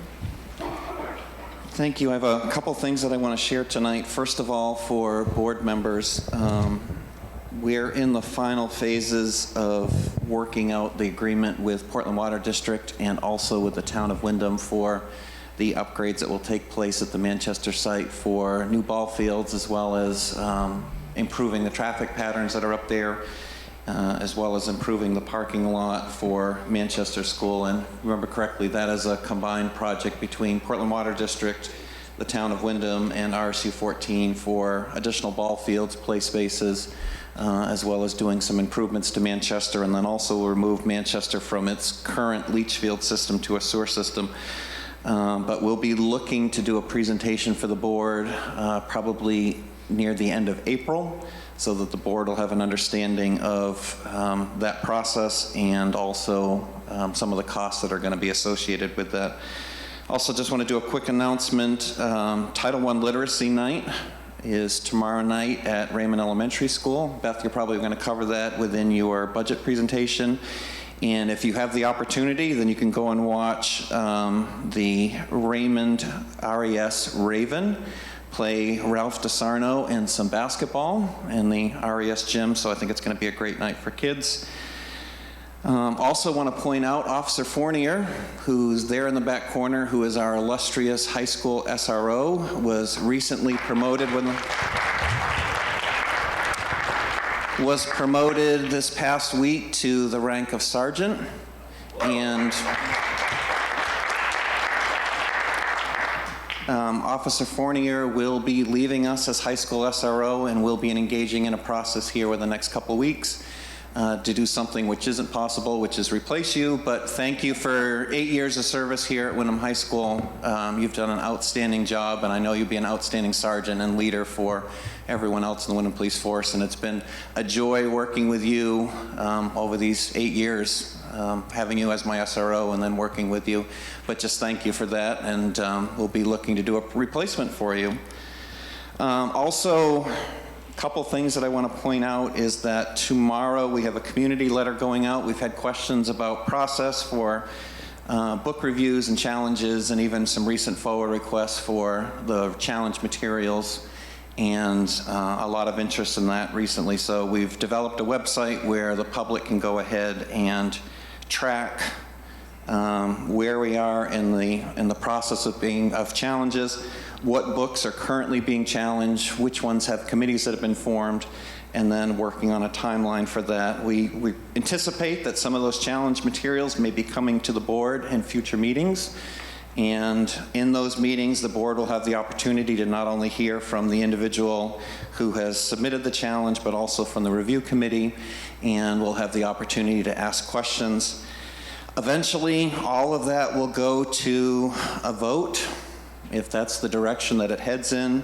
And just want to remind everybody, because not everyone is aware of this nor participate in votes, but all RSU 14 votes are weighted votes, and weighted vote policy would apply. It actually applies to when you do everything from the minutes to whether you vote on the budget or other pieces. And so when it comes time for those, we will be taking weighted votes, just as we look to tally and to determine ultimately whether or not some materials will stay in the library or not. But we have a community letter that will be going out that talks about, again, required curriculum materials, library choice-based materials, relevant policies. I also just want to point out, for historical perspective, policy IJJ, there was a policy IJJ for the town of Raymond and the town of Wyndham. Both were done in 2006.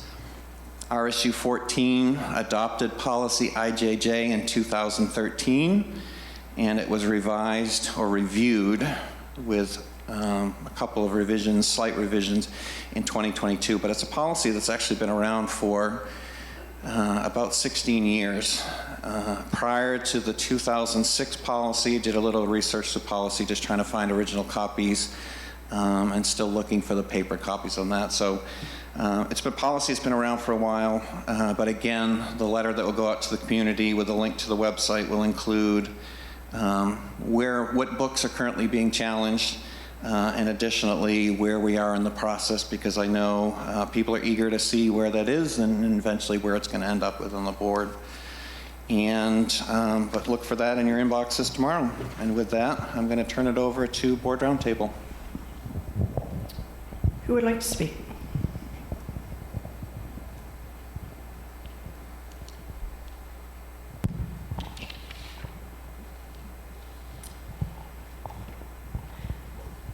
So most of us know that we are not the only district that has faced book challenges this school year, but it's unclear to me if any district is facing quite as many as we are. So I spent some time this weekend reviewing IJJ policy from other districts, 14 districts around the state, to see if their policies have something in them that is different from ours that has caused us to have so many book challenges. There isn't. This is maybe not surprising to board members because school board policies are subject to state and federal law. They all shared some pretty similar language. In regards to material selection, every single one included something to the effect of, library materials should foster respect and appreciation for cultural diversity and varied opinions, and present a balance of opposing sides of controversial issues to enable students to develop a capability for critical analysis. This displays broad consensus that the inclusion of books that not all people agree with are necessary for a comprehensive collection. You can't have a collection with varied opinions if you label and remove all the controversial books.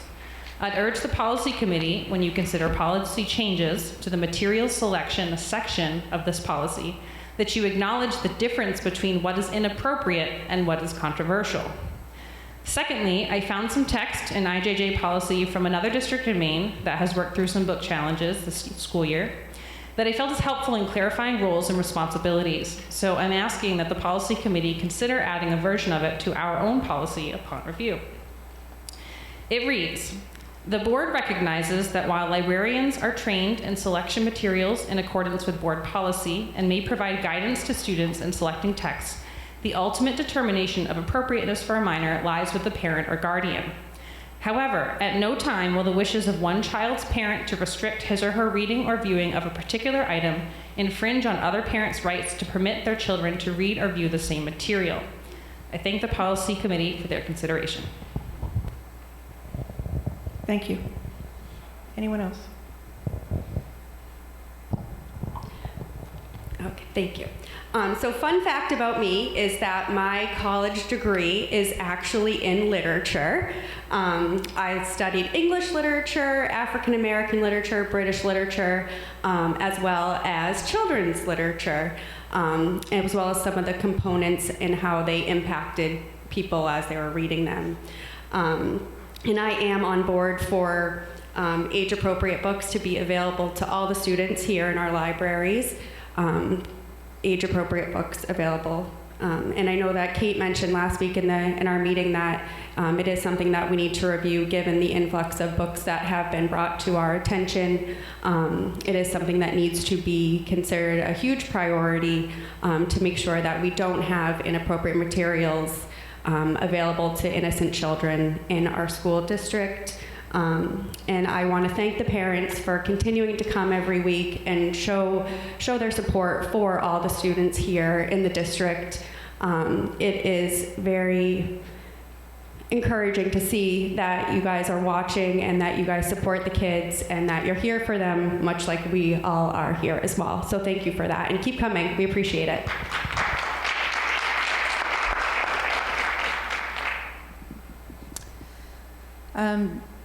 So I was very touched by some of the speakers tonight to talk about the challenges that they have, that they're aware of with students and children in our community. I am no stranger to those same challenges in my own family. So it was very touching to hear the stories from all sides of how our culture and our community and our world is affecting our children. So with that being said, what does it mean to be a child? Every child is innocent. Every child has the right to dream. Every child has the right to protection.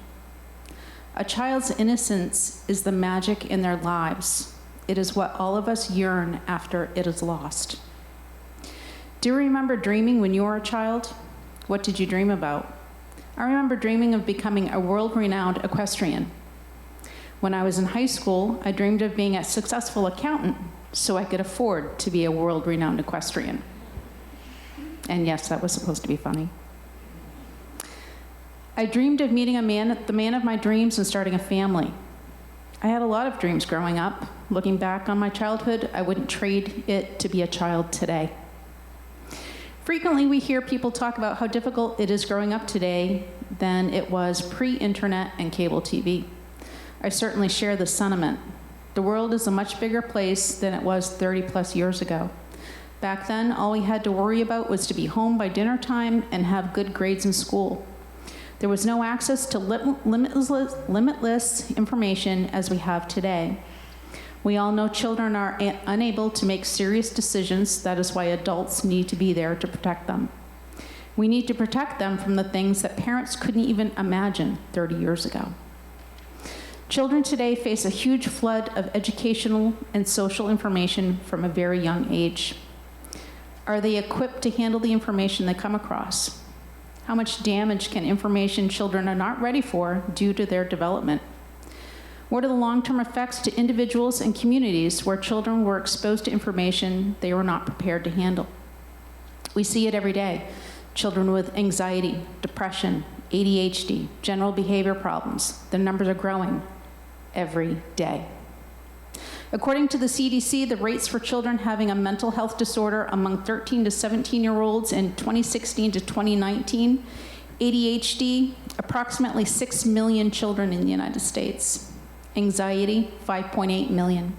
Behavior problems, 5.5 million. Depression, 2.7 million. Also from the CDC, children aged 12 to 17 years in the study years of 2018 to 2019, 15% had major depressive episodes. 36% had persistent feelings of sadness or hopelessness. 4% had a substance abuse disorder. 1% had an alcohol use disorder. 3% had an illicit drug use disorder. 18% seriously considered attempting suicide. 15% made a suicide plan. 8% attempted suicide. 2.5% made a suicide attempt requiring medical treatment. Every year we hear the statistics that our children are becoming less stable in their mental health. This makes me ask the question, what are we doing to cause this? Each of us needs to look at ourselves, those around us, and our institutions to find the root cause to help all children grow into healthy adults who can have a solid place in our communities. The question to us adults is, what are we prepared to do about it? I definitely know what I'm prepared to do. Thank you. Anybody else? Yeah. No?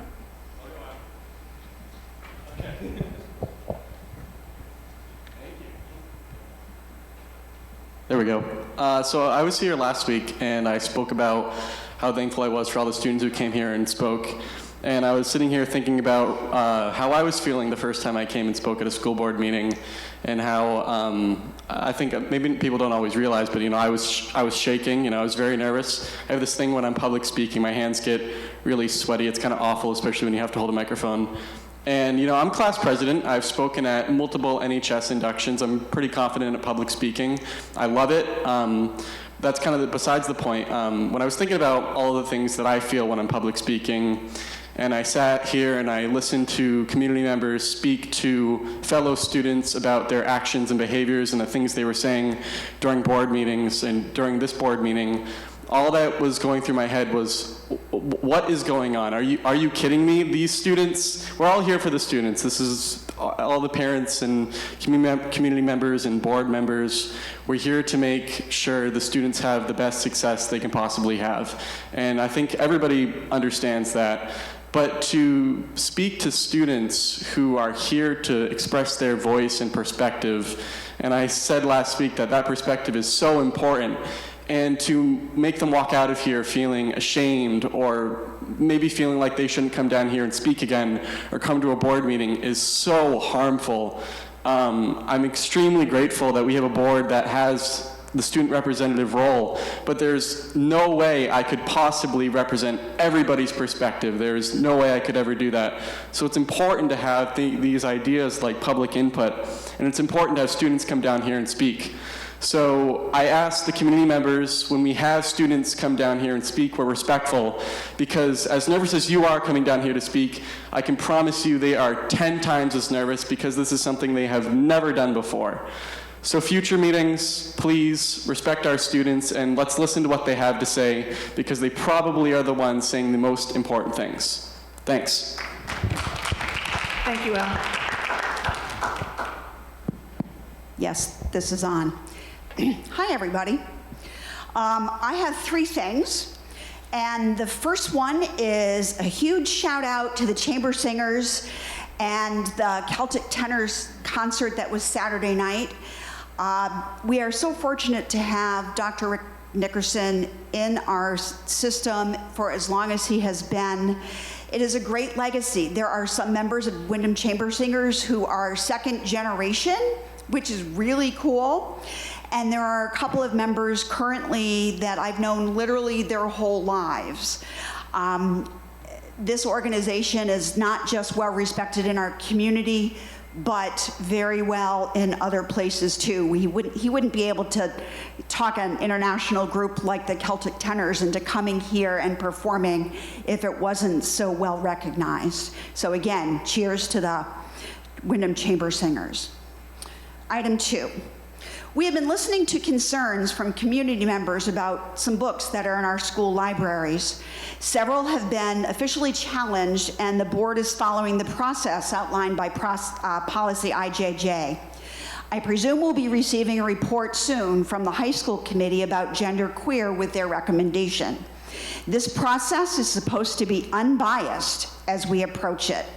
To me, this means that we should not have made any decision as a board before we take the next step. It is possible that we, the board, will be reading genderqueer, then deciding whether it will stay and where it will be placed, or whether it will be removed completely. I want the public to know that I have not made any decision about this book or any other books that have been challenged. I'm waiting for the process to continue. Item 3. I wasn't here last week. My husband and I were on vacation. It was my University of Southern Maine vacation week. And imagine my surprise when I watched the public comments section from the meeting and my name came up not once but twice. Both of these comments alleged wrongdoing on my part. The first was claiming that I had a private communications through my school board email with a community member. During public comment, the community member claimed that I introduced myself to this other community member, and paraphrased what this person said was, "Nice to finally meet you after our many emails." This is not what I said. I did nothing wrong. Yes, I received an email from a community member I did not know on February 15th. Just a couple of hours before our board meeting in Raymond. I replied to the person and copied the whole school board and Superintendent Howell. My opening paragraph is this: "Hi," and I'm not stating the person's name. "I am copying the whole board and the superintendent, Mr. Howell. Typically, the board chair or superintendent answers questions about agenda items. The board chair is Kate Bricks, but I don't know if she or Mr. Howell will be able to answer this before the meeting tonight. Consequently, I will do my best to answer your question." And then I continued. I didn't do anything wrong. At the March 1st board meeting at the middle school cafeteria, I went to this person and introduced myself. I thanked the person for the email. That's it. The community member who made this false claim about me sent several additional emails to the board making additional false claims about me. I'm being persecuted for doing my best to communicate with the member of the public with a specific question or questions about a board meeting happening in just a couple of hours on February 15th. Additionally, a different community member has made a public records request for this correspondence, which has already been provided, and for any other email communications I may have had with community members. Since 2020, I have nothing to hide. The second mention of my name last week was in regard to a post I made as a private citizen in early December 2021, which I deleted after a couple of hours because of the nastiness aimed at me. I was truly concerned for my safety. All kinds of wild accusations were made about me from December 2021 through March of 2022. I was repeatedly targeted during public comment time at meetings, through social media, and through email via the board. This small group claimed that I violated school board ethics. They wanted me to resign just after a month after I won a resounding re-election victory. And then they wanted to try a recall vote. This is part of my board roundtable comments from March 2nd, 2022. I shared an article to a Windham Raymond Facebook group about events at school board meetings in Connecticut. What I posted was, this is an exact quote, "I think this is interesting and it's definitely better to be prepared," end quote. What does this mean? Because of my experience as an educator, I consider many articles interesting and often suggest that others read them too. As a parent of 2 Eagle Scouts and a volunteer for the Scouting organization for many years, Scouters are taught to be prepared, and I still live by this. Saying something is interesting and to be prepared doesn't mean that I am for or against that item. That was the end of what I said then. Why am I giving more information regarding these situations? I want the truth to be public knowledge and on the record. I taught at Windham High School for 27 years before retiring to help take care of my mother who lived with us. We've lived here in Windham for more than 25 years. Both of our sons are Windham graduates and received an excellent education here. My integrity is being questioned, and I will not stay silent. I grew up in a Christian home and have been an active member of a church wherever I have lived. Over the years, I've taught Bible studies, advised youth groups, served as a Eucharistic minister, chaired a search committee to find a new pastor, and sung in the choir. I am on the RSU 14 school board to support the students in our district by supporting our excellent teachers, support staff, and administrators. We do this best by working together, talking to each other civilly even when we disagree, and knowing that the trained professionals in our school district have the best interest of all students in the forefront of their minds and in their hearts. Thank you. Thank you. Jess? Hello? Okay. This probably is going to sound better in front of my kids today, but Al so eloquently put, thank you. In response to a remark made at last week's meeting, which I was not at, I apologize. For first time in 3 years, I went on vacation with my family. I just want to express that in taking this position on the board, I swore to listen and remain unbiased until a decision needs to be made. I do not feel that at this time we can make decisions without the full report from the committee, taking into account all of the public's comments, and most importantly, each book needs to be considered individually and carefully with multiple sources stating the facts. When and if these books come to the board, I will personally take into account all remarks as well as reading each book to make a decision that is in the best interest for all students. I do want to reiterate that showing respect for differing opinions starts at home. Let's try to be good role models for our children, teaching them that debating is possible without threats, bullying, and name-calling.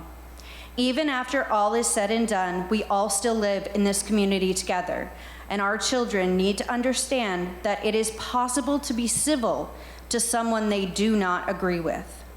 We also need to remember that our community is diverse, and we need to respect those differences.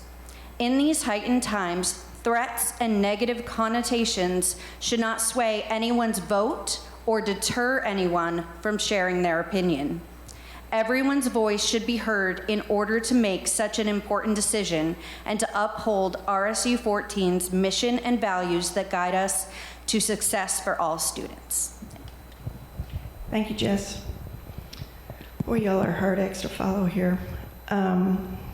First of all, I want to thank the superintendent and the assistant superintendent who have been working exceedingly hard these past weeks as we navigate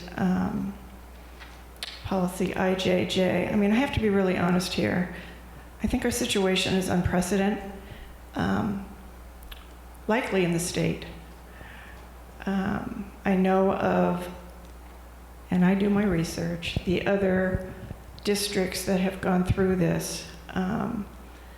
But this has been unique in my tenure on the board.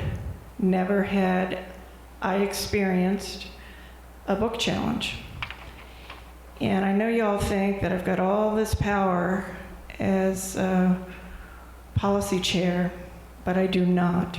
And I want to explain to you how this works, because it was mentioned this evening that this is Mr. Howell's policy and my policy, and it is not. The way this works is we have a policy committee, and there are 4 members on this committee. They are Jessica Bridges, Kate Levier, Jody Carroll, and myself. Additionally, we have the superintendent and the assistant superintendent join us in these meetings. For this particular policy, and I know how Mr. Howell loves to do research, and that was a good bit of research as far as the history of IJJ. We've looked at this a couple of times, primarily because of concern from the community. And so we looked at it, and we looked at it, 2022 in March. We looked at it again and made some revisions. And we don't do that in a vacuum. The way it works, the way our policy committee works is we look at our policy, we look at surrounding districts' policies. As mentioned, as the research done by my colleague over here, that's what we do too in the committee. Sometimes people have great ideas that we haven't even considered. And if we find them, we pull them out and consider them in our draft. We also look at Maine School Management's draft. They provide a lot of drafts for policies, and they provided one for IJJ. We also look at Drummond-Woodsum drafts, and they provided also a draft, not just for us, but for statewide, for IJJ. So we do a lot of research, we review language, but we're not cookie cutter. We really consider what is best for our district based on feedback that we get. In IJJ, we had the librarians come, so a question was posed to me, are the librarians involved in any of this policy development? And yes, they are. I believe we held 2 meetings with them. They came forth, they did a ton of research, best practice, brought some language that they thought might be appropriate for this policy. We reviewed it as a committee, we reviewed it with them, we brought them back again and asked some questions with Ann Chapman, who is a consultant with Drummond-Woodsum, for her legal expertise. I mean, we have to follow the law, folks, so we just want to make sure that we're not going out on a limb here. The policy that came before us on 2022 went through that process. It doesn't go quickly. We don't meet every day because people have jobs and other things in their lives. We meet as often as we can. And so that's how that policy came forth. Based on public comment, then we're really trying to be responsive here. So based on public comment, we then again had our attorney look at it. What is wrong with this? I mean, we say we know it's almost identical to so many policies across the state. And he comes back to us and actually spoke at our meeting up in Raymond, I can't remember the date, and said he had reviewed it and it is appropriate for the district. Since that time, I think all of us, including the public, have really thought long and hard about IJJ. And again, experience is a wonderful teacher. It really is on every level. And I personally started looking at this policy, and I have to say, there's some work to be done. There's some work to be done on this policy. It combines curriculum, which is a totally different animal and a totally different process than library selection and concern about controversial books. The other piece that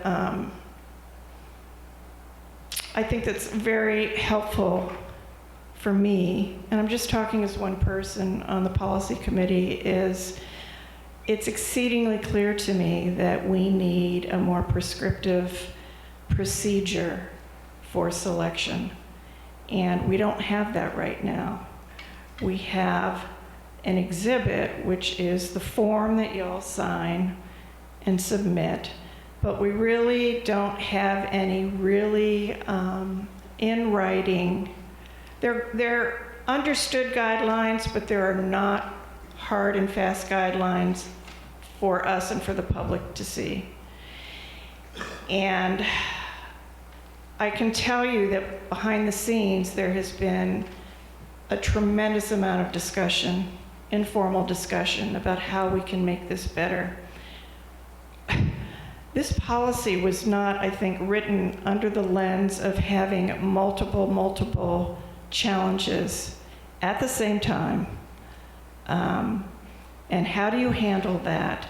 There are many of the details that we are dealing with right now. We're learning as we go. And please give us some grace, because we have never done this before. We've never had multiple challenges. We have never had the number of books challenged all at one time. We have never had to put a committee together. And what does that look like? And what are their responsibilities? We've never had to do it before. We're learning a lot, and we're going to get better. I know the policy committee is going to be meeting very soon to discuss how we can make this policy better. We have a lot of ideas, and we will share those with you when we get to the point where we have something to share with you. But in the meantime, I want to applaud the superintendent and the assistant superintendent for putting together a community letter that includes policies that are applicable to the controversies that we're discussing this evening. Not everybody understands policy, and not everybody knows where to find policy. I think we're all learning a lot about policy, but I'm appreciative that it's going to be on our website for full transparency, where we are with this process. They're going to put on the website the books being challenged, where we are in the process, so you all know exactly what's going on and where we are. There's been mention that this has been going on for months and months and months, and that's inaccurate. I think when you look at the information that's going to be provided on the website, and I really urge you to take a look at it, you will find that it's not been months and months and months. It really hasn't. It might feel like it to all of us, but it is not. So I guess what I'm saying is give us a little grace. We know everything is not the way we want it. We acknowledge that. We hear you. And we're going to do better with this policy so that everybody understands how it works. So thank you for your patience. It means a lot to us that you're willing to let us work through the process to bring you a product for the board. It's not a Chris Howe and Kate Brick's policy. The policy committee brings it before the board, and then the board discusses it, and the board can make revisions or suggestions if they wish. We go back to the drawing board, we listen to the public, and then we bring back another policy again, revised if so, for the entire board to discuss and vote on. This is a board, RSU 14 board policy, and we all have a voice in that. Thank you.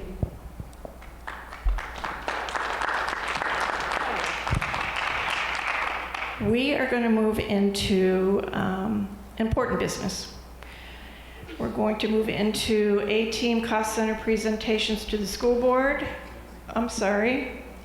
I'm in a hurry for budget, but we're going to do committee reports. Thank you.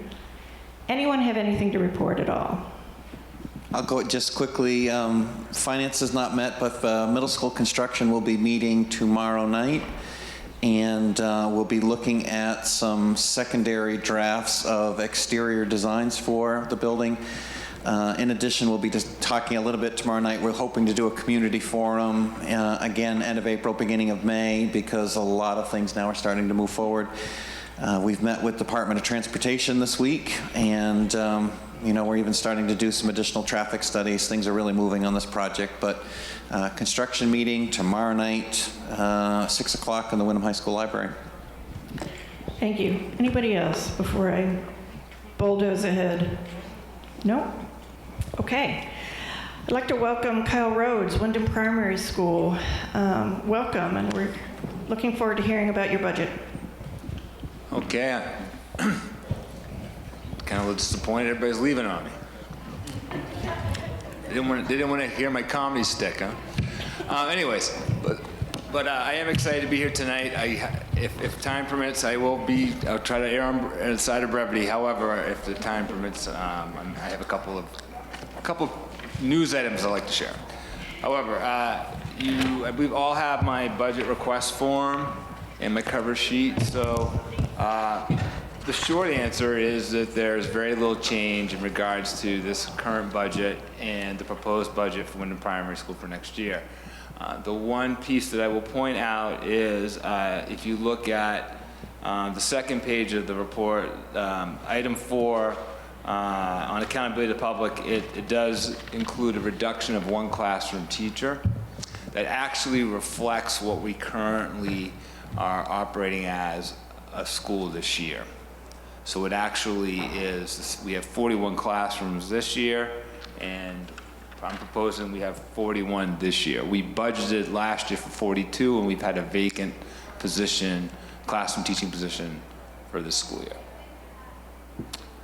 I'd be glad to share about the school goals as well, and just what's happening within primary school. Just in summary, really looking at how we can support the strategic plan. That's been really at the forefront of our work this year as a school.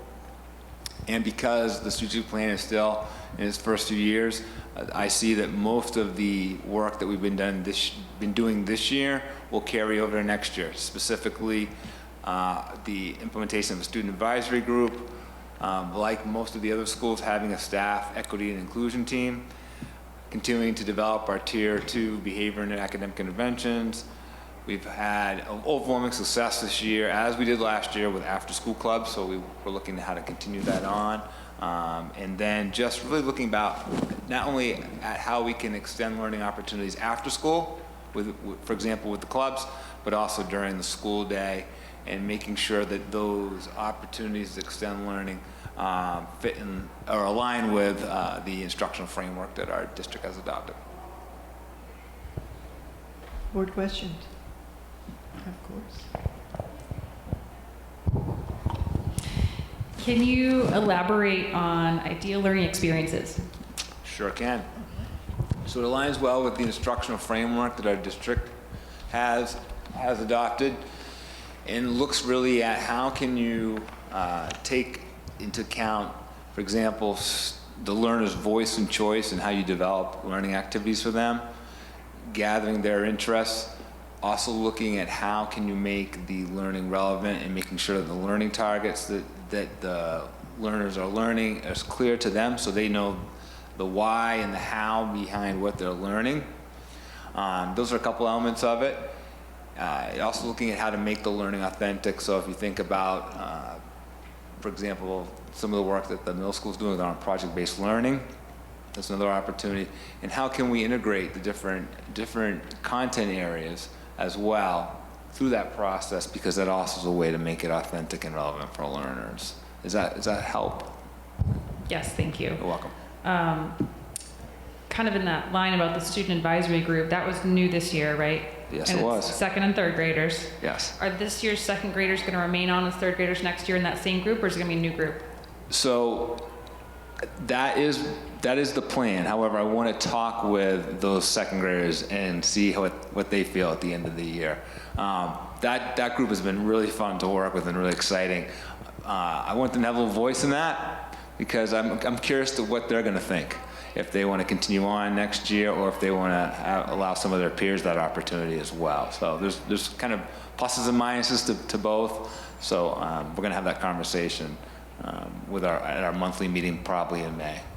Okay. So, and yes. lastly, on the after-school clubs, are teachers volunteering for that, or are those stipend positions? Okay. Then I apologize, I didn't notice in your budget. Is there an increase for that next year? Or are we going to stay kind of level with how many there were? Because if I recall, they generally fill up.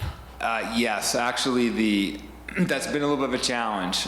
More of a challenge this year than was last year. The amount of learners that want to participate in the after clubs, even when they were offering more clubs more often,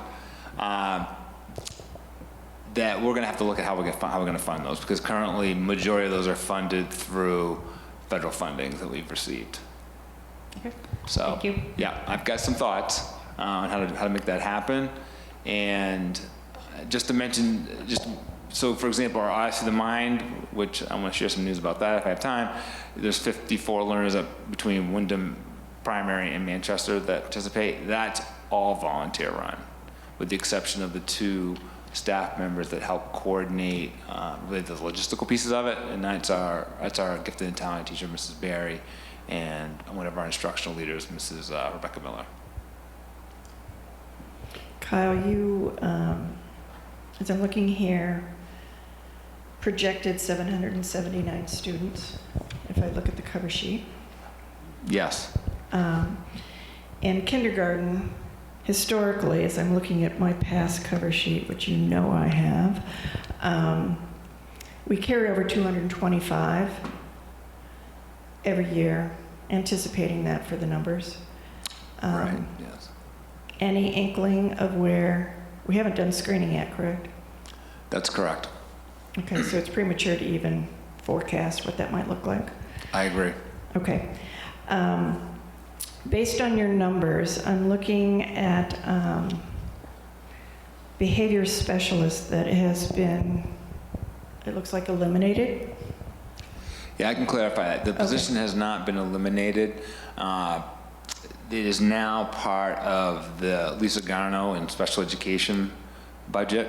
Okay. How she identifies the funding for the position. So it's just a switch over. You've got it right, yes. Okay. And it gives us an opportunity for subsidy for that position because it'd be included in special ed costs. Okay. And talk to me a little bit about guidance. With projected 779 in one guidance person, that sounds challenging. Yes. If it's okay with you, could I just go back to the kindergarten numbers too? Sure. Okay. So this past year when we budgeted for 200. Our current enrollment is around 177. It's been pretty consistent all year long, and we've had one class that's reached that 225 level since I've been at primary, which is going to be going on 16 years.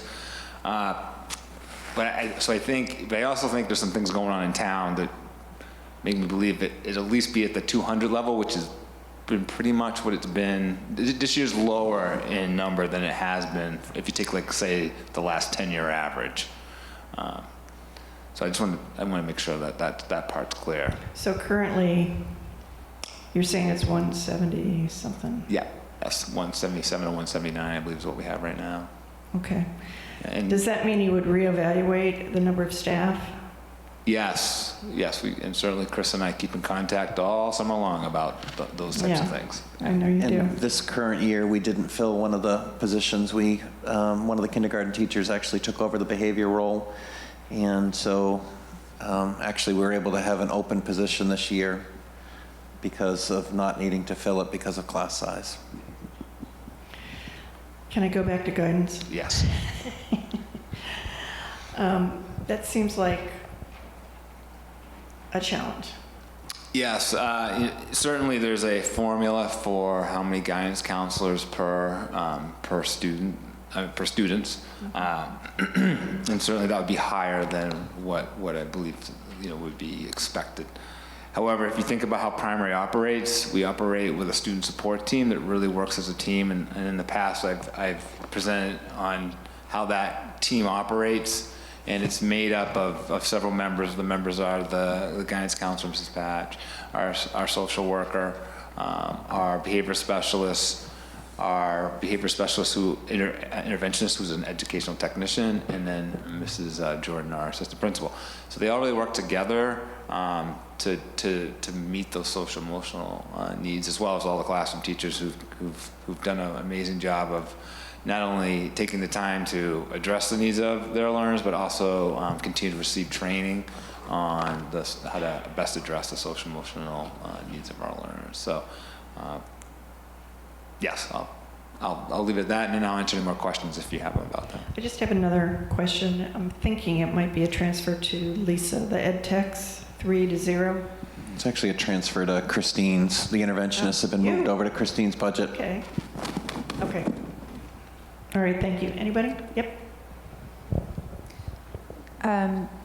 So Kyle, thank you for sticking it out with us tonight. Appreciate everybody sticking it out with us. I noticed when I was in reviewing this that there's a note here on implementing ideal learning experience activities on Wednesday mornings. And the reason that I'm asking specifically about this, and so it was kind of cool that you mentioned it, because it fits into, we recently received an email from a parent of an elementary student asking about, she's new to the area and doesn't understand why we only have half days for elementary students on Wednesdays. And it's a good thing that I didn't answer the question, because I would have said, well, because it's always been that way, which I'm sure is not a good answer.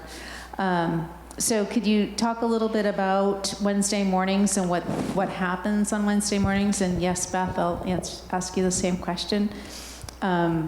Because her feedback, what she's hearing from her children, is that it's not valuable use of time. And then she again has an issue with childcare because she's supposed to be at work on Wednesdays. Yeah. So if you could just talk about that, please. Yeah, well, certainly childcare is a legitimate concern for sure. So most of our curricular programs afford us the opportunity to use Wednesday a little differently than the other days of the week. So it can look very differently from classroom to classroom. It does provide teachers some more opportunity to think about how to best use that time for their learners. So that fits into part of that notion of the ideal learning experience. But some of the opportunities that I see when I walk across our school is, for example, the implementation of a Genius Hour, which I believe happens also at Manchester schools for some of the teams there, where the learners are really driving the learning. They're taking their interests and what gets them excited about school and having time dedicated for it, versus having and then on other days that time of day might be dedicated to the math program or the writing program, for example. That's one piece. So having like labs and seminars where, once again, there are some choice that learners have and have specific things that the teachers have created that maybe they have interest in, or that they know that their learners are interested in, because a lot of times at the beginning here, it's about getting to know the learners and what gets them excited about being in school, and then they develop these activities. Another example of one that comes to mind was a nice partnership with the Spanish Honor Society, and having them come down and do some cultural arts awareness along with the Spanish itself and some of our specialists, and then apply that opportunity in one of our classes. So it can look very different, and we've taken some of our staff meeting time this year as well to allow teachers to use a model of instruction to look at how to create ideal learning experiences, and knowing that Wednesday as well as other times throughout the week are opportunities to do so. Does that kind of help with? Yeah, thank you. You're welcome. Any other questions for Kyle? I'll look over here. No. Okay. Thank you very much. Appreciate your time. Okay, I'm going to take one more minute. Okay. So tomorrow night, first grade concert. They'll be right behind you, if you can imagine that right now. Pretty excited about that. We had our second grade concert, I think it was about a month ago, that was a smashing success. So I'm really looking forward to first grade, and we'll have a kindergarten and a third grade coming up in the near future as well. Other piece I wanted to mention was Glow Night. Glow Night is happening next Friday. We had some pretty disappointed families because we were looking at limiting the number and we sold out so quickly. So we've now been able to, with a little bit of talk and how we're gonna actually run the night, open up another 50 tickets to the event. So I'm sure those will sell as well. So I need education on Glow Night. hey, I'm gonna get educated too next Friday, I tell you, Kate. All I know is it involves black lights and face paints and music, and I'm just Sounds grand. Yep. I'm just gonna take it all in and enjoy Okay. it. But the folks that are behind putting it together, they've got it under control. Fabulous event. Thank you. And just one more. This Saturday, this Saturday, yeah, and then I'll go. This Saturday, RSC the Mind team, so the Wyndham Primary and the Manchester teams are competing. They're competing at the state level, and I'm pretty excited by the 8 teams. I believe will do well. Also, we'll get to compete against, it's actually interstate, if I have that correctly, because there'll be teams from New Hampshire and Massachusetts, I believe, that are also competing with us. So we'll get an update from Chris next week about how well they do. Perfect. And now I'm done. Thank you. You sure? Yes, I am. Thanks. Okay. And thank you for the time. Thank you very much. Appreciate your time. Let me see here. Next up is Beth Peavy, Raymond Elementary School. Welcome. Well, thank you. I'll start out a little differently. I'll just go over some of our goals for our school. Our overarching goal is sense of belonging. That's really very important. Relationship building, connections, academic success for our students. We take them from where they're at and we build upon that. Acceptance and celebration on their uniqueness of each of our students. Our families are becoming more diverse. Our students are coming from different family structures.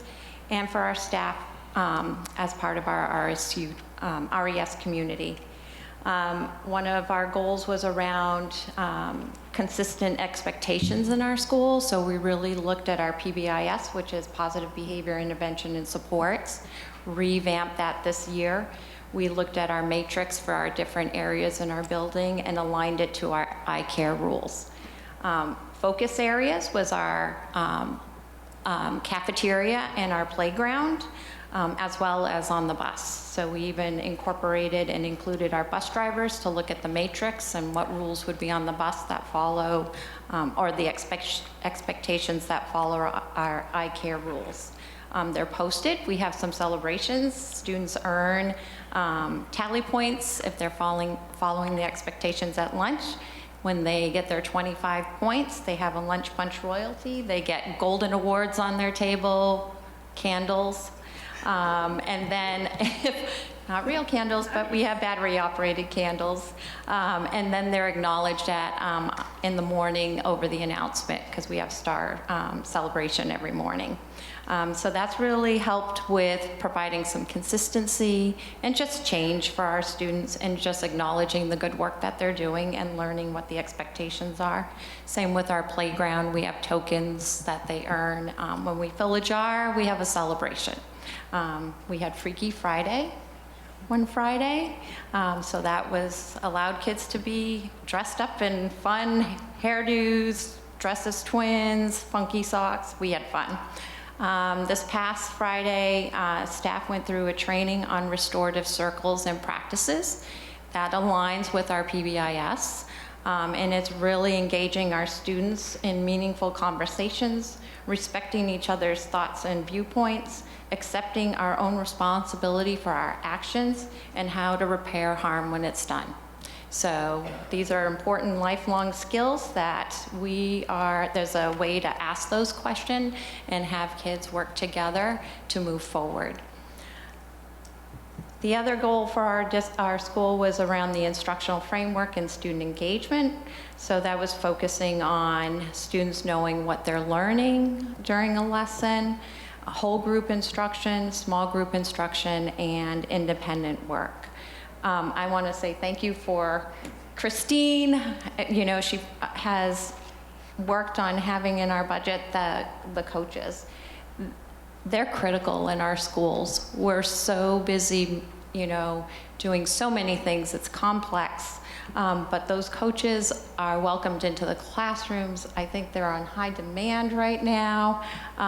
They support teachers. I've had a coach support a teacher for several weeks and model, and it's a game changer.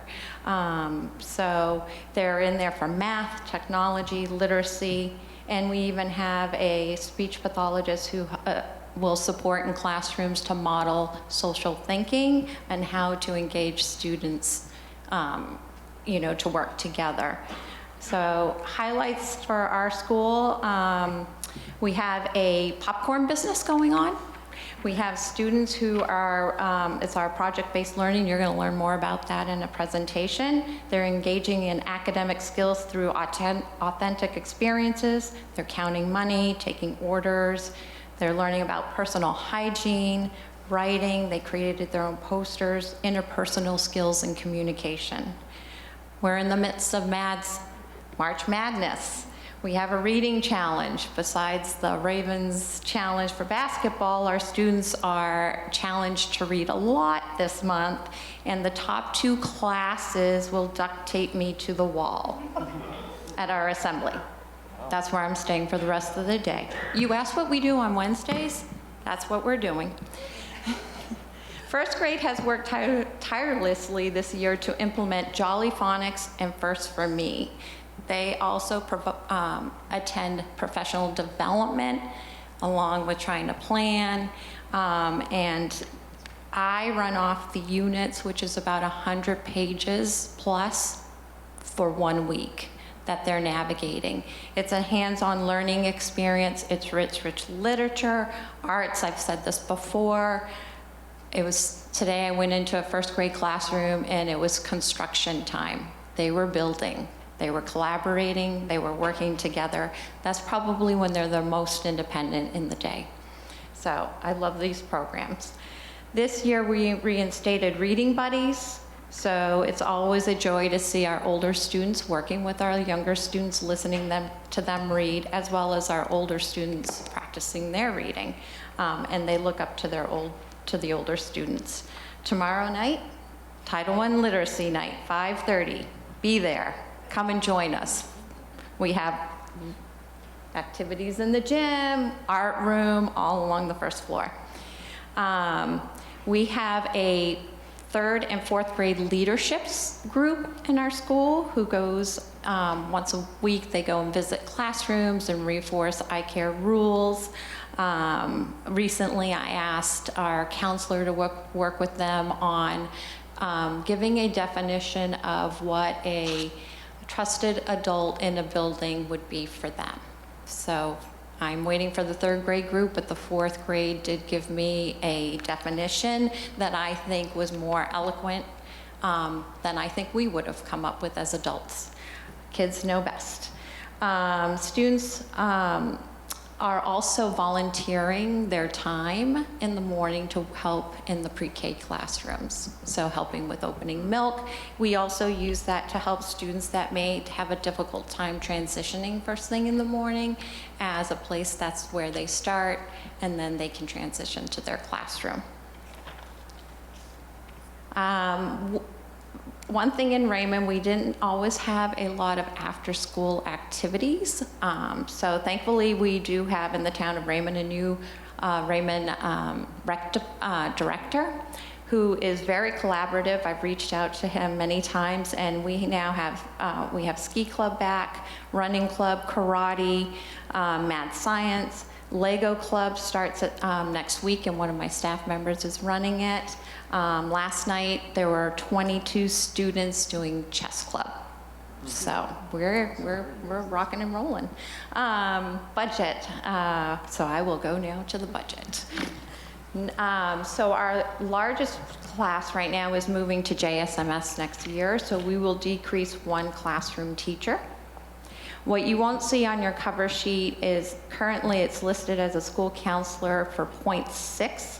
She's actually been a .8 this year, which is 4 days per week. And that one extra day was covered through ESSER funds. So I'm asking that we keep that 1 day extra, which will then be in my budget.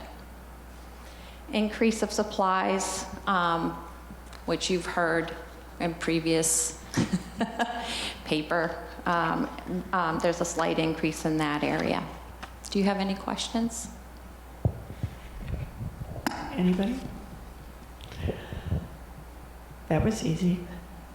Oh, I do have one thing to say when you're all done. I have no questions. This is pretty straightforward for me. Does anybody else? So you were on. You have something else? I just want to acknowledge a big thank you and a deep appreciation for every staff member in this district. Sorry if I get emotional. I wish the people that were here today stayed. I'd like them to talk to their kids and find out which educator in their building, bus driver, office person, counselor, support staff, kitchen staff, if I missed anyone, custodian, makes a difference for their child, and let them know. I challenge them to do that this week or next week. If your child does not have a connection, you need to reach out to the school, because before they can be educated, they need to feel like they're a part of the school and that community. Thank you. Wonderful message. Thank you so much.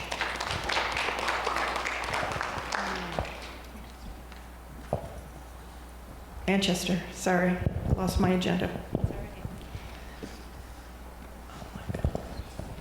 I'm Danielle Danini, principal at Manchester School. Welcome. Thanks for having me. It's past my bedtime, so I hope I don't goof this up. Following Kyle and Beth is a tough act, because if I were checking off all the things that I was going to say, they've said them all. And I think the reason for that is that we really do work pretty closely as an administrative leadership team to stay true to our strategic plan, to align our building work with our district work, which flowed right out of the community forums and the community direction that we were set upon, actually during the pandemic. It started before the pandemic. So in a nutshell, all the work we've been doing you could capture in 2 buckets in our school. The engagement and belongingness of every child, wherever they're at, post-pandemic, that's a lot of different places. That has been a unique opportunity for sure, and a challenge to us all, and I'm very proud of our staff. I'm very proud of the district support we have, and the community support has been, since people are coming back into school, it's just been amazing. So I want to recognize everybody's efforts to help every student, whether they've just moved here from Westbrook or the Congo, or if they've been here and they are, third generation Manchester School students, and we have all of that. But we have a lot of people rowing in the same direction to support kids, to feel valued and respected and that they belong. And we do a lot of, it's not just a vibe, it's work. So we do a lot of purposeful activities to elicit student voice, to listen to kids, to bring teachers together, and that's what we do on our Wednesday afternoons. The mornings are Wednesday mornings. We do school, reading, writing, math. But in the afternoon time, we work as a professional learning community that is super focused on student growth, both socially and academically. And we've been complimented by the state, because we work with a coach from the state on the commitment and the efficiency and the passion in those Wednesday afternoon sessions. So it might make teachers feel awkward to say, come on by and watch our PLCs, but they really should be proud of the work they're doing. So that's what we're doing, and we're working really hard. Our teachers set SMART goals in those teams to move kids forward from wherever they're at, and we use a lot of data, and then we plan based around the district's instructional framework that I know you've been hearing bubbling up through all the meetings you're having, and that might be a separate workshop to talk about the framework connected, and I think it fits right into the night that you'll be hearing about project-based learning, because they mesh really well together.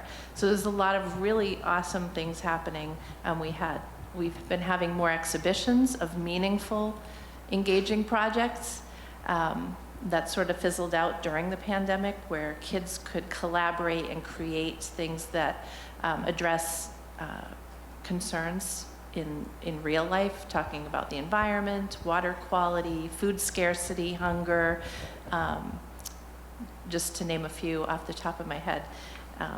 Having community members come in and listen to the students' presentations, see their work, listen to their creative ideas, their engineering they were doing with the Lego team, and connecting that to science and solving current problems in our environment. Like, kids are really doing amazing things, and staff are behind that, and parents are driving it as well. So I'm very, even though this is, you know, sort of, you can sort of think about all the things that are really hard, and they are hard, but there's a lot of really good stuff going on. For my budget, I have some big news coming up. We have a whole lot more kids coming to Manchester School this year than this year. So the biggest increase in the budget is the request to add 2 teachers, to add 1 to 4th and 1 to 5th. And, but just to explain, if you see a strange thing in the numbers, we currently have 10 4th grade teachers, but one of them is a 1-year position that's funded through ESSER, pandemic relief funds to keep class size low. So with the increase of students, we wanted to keep that position in place. But as a 1-year position, we think we can do it, because unless the numbers change greatly, the 2nd grade coming up behind is much smaller. And then in the 5th grade, that bubble would be, 2 years, so we thought a permanent position would make more sense. It will keep class sizes in both grade levels at about 21 to 22. And I guess that's about it for big budget changes. There's a little more in supplies.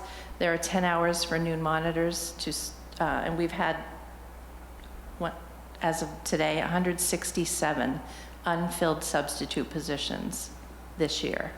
So we like, pull from every which way to get that covered, and people have been incredibly gracious and helpful, and always willing to, step up and try to help. The noon monitors are some people who do that for us, but they kind of feel like, are they on call? Are they not?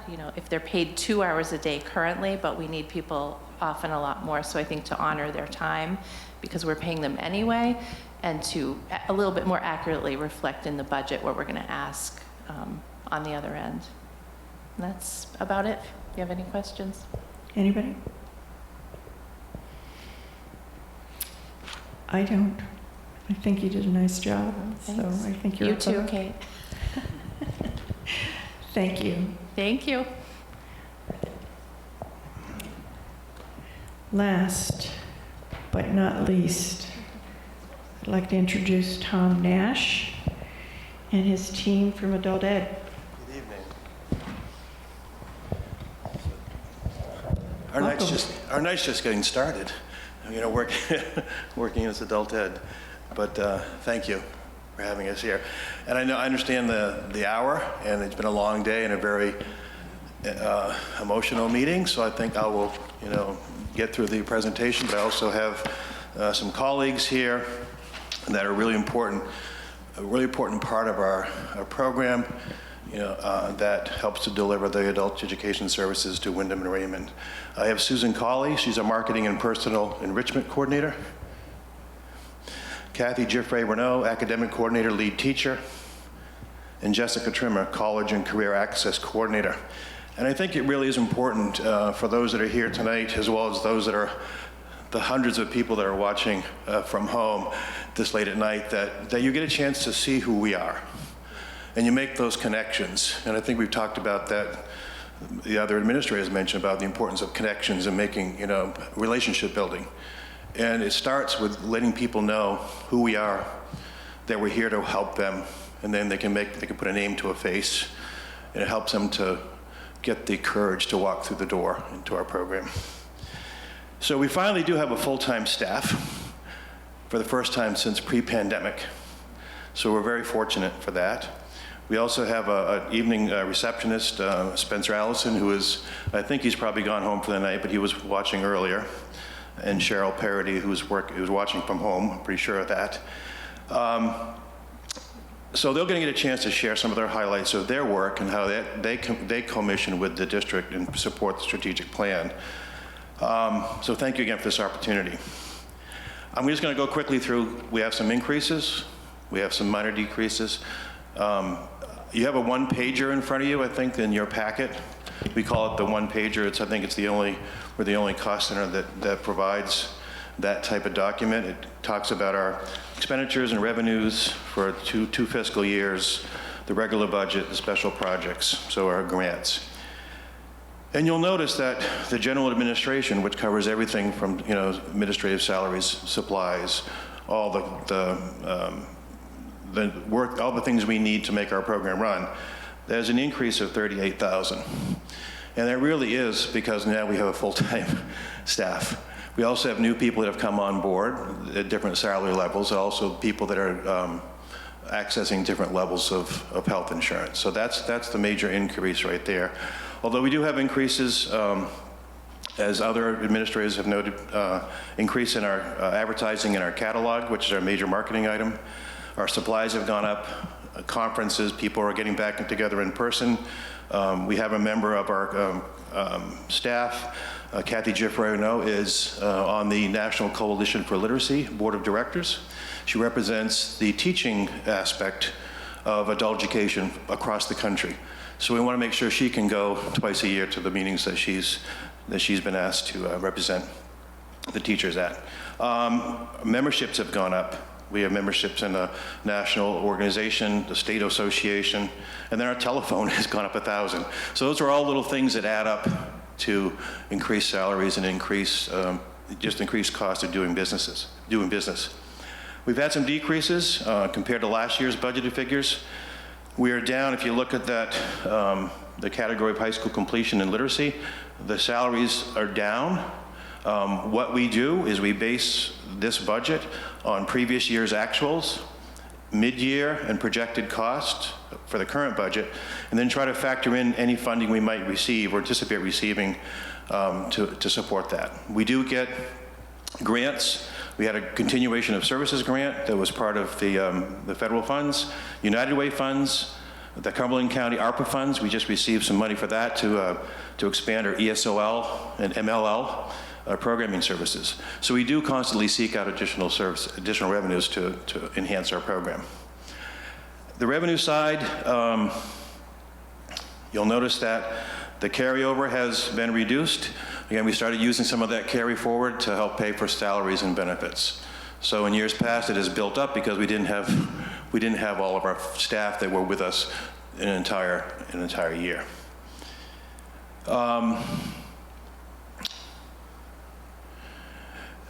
In order for us to bring the same or higher level of service to our communities, we're seeking an increase to our local subsidy requests for only the second time in 9 years and the fourth time in 15 years. So the exact figure for this year will not be known until health insurance rates are finalized, but we anticipate that increase to be somewhere between $25,000 and $37,000. And that's, you'll see, if you notice, there's a line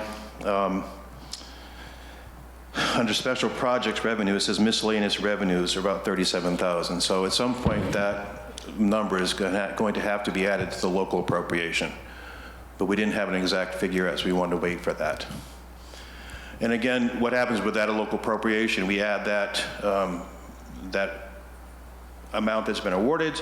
We take state subsidy from a specific year, 2-year-old cost, and that becomes our ceiling as to what we're allowed to expend up to in any given year.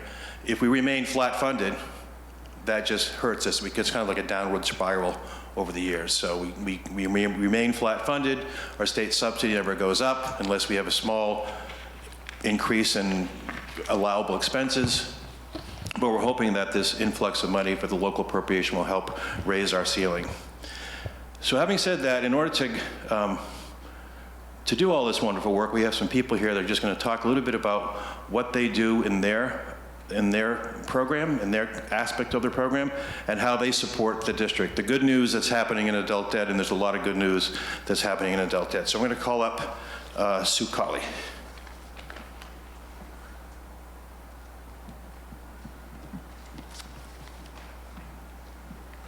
Thank you. I've never had the opportunity to do this before, so I beg your patience. I'm also suffering laryngitis, so I don't always sound quite so irritating, although pressed I certainly can. I have been here since the 19th of September. We were without a enrichment coordinator, I believe from about June to September. So I kind of came in to a programming that was already established, and kind of had to pick up the pieces a little bit. There was a little bit of a rough road. I struggled for a couple of weeks to get actual technology that I could use to do my job, and was about 6 weeks behind in the planning process for the winter catalog. So I have been playing catch up all year, and I have loved every minute of it. And I wanted to give you some high points from my program, which I consider enrichment's mine, college is Jess, and academics is Kathy. So one of the first things that I did when I came in was I looked at our catalog, which for last semester was a bit subpar, in my opinion. We spent a lot of money on color ink. There was color ink throughout the entire catalog. It was very expensive, and it did not reproduce well, so I had made a change in that. By doing that, I did manage to save over $1,200 of the printing costs, and that's going to be a permanent change for us. So keeping an eye on the money is always right here next to me on the desk, wanting to make our program the best it can possibly be for both our students and for our instructors. We have great instructors. We want to be able to continue to retain and encourage more great instructors, because we want to offer great programming. My philosophy is really one of perceived value. I don't want to be the most expensive program, but I don't want to be the least expensive. In fact, I want to be the second highest is usually my goal. Just to put forth that Wyndham Raymond has a great program. We are a great program. We're a great staff. We have great instructors. We have great students, and we have great offerings, and I want to continue to push that forward. We redesigned our logo, which for years had been kind of 4 balls, and I'm not sure what they meant. But we worked as a team to recreate a logo and have branded our catalog, our website, our Facebook page, which has been sort of resurrected.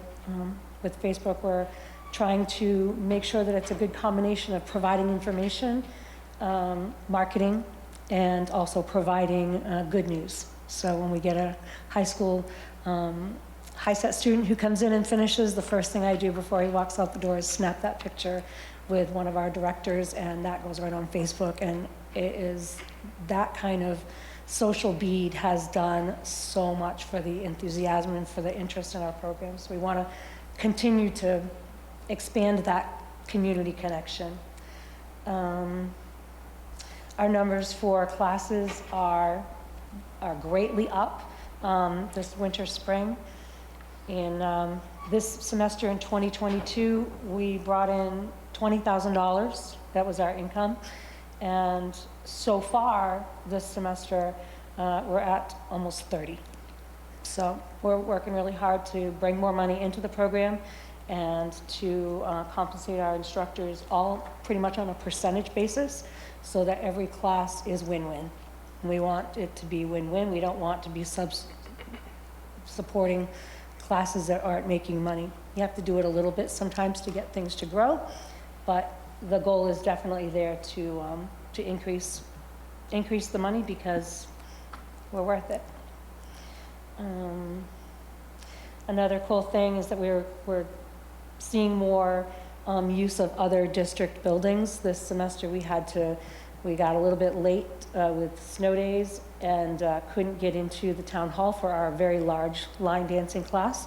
And we're able to work with Manchester and we're able to have the class there, which was fantastic. We're excited to be using that building. We have a class going on there. Well, it's done for tonight, but one of the ed techs at Manchester agreed to teach a cake decorating class for us that we had a request for. We didn't have it in the catalog. We reached out and this ed tech came back and said, I'd love to teach that class. Do you think I could teach it at Manchester? So we were able to talk to the Manchester folks and make that happen. I'm very excited about that. Having a few more things over at the middle school and using a little bit more of that space. And this is all coming from Growing Pains because our learning center and our computer lab are utilized virtually every single night that we have classes. We're a busy program and we're busting at the seams. So we've also been able to hire some neat new folks using district folks to add classes, and we've also added a former legislator, Patrick Coyne, was teaching. He took over a drawing class that my instructor bailed at the last minute due to ill health, and Patrick jumped in, and they're having a great time, and it's just exciting to see those different types of connections happening. So, does anybody have any enrichment questions I can answer? Thank you. All right. Very informative. Thank you so much.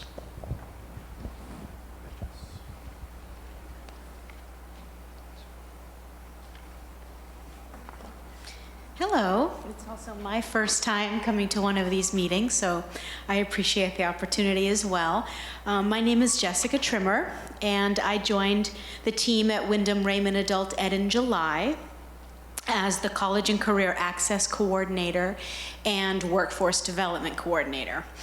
I'd just like to share with you a few of the things we've been working on in the area of college, career, and workforce.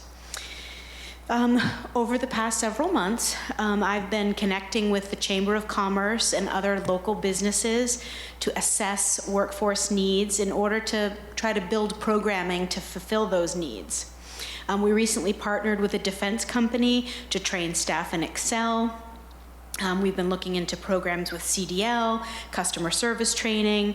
There's been a lot of interest in healthcare training, so we've had a lot of students enroll in our certification programs that we offer in conjunction with the Academy of Medical Professions. We've also, I just want to take a minute too and thank the, we also offer substitute teacher training, and thank you to all of the administrators who help to coordinate with our instructor so that those subs have the opportunity to come in and get tours of the building. I think it really helps them feel a lot more comfortable and confident, so I appreciate all of those administrators taking the time to allow the subs in. The district recently offered managerial training to its head custodians and food service workers.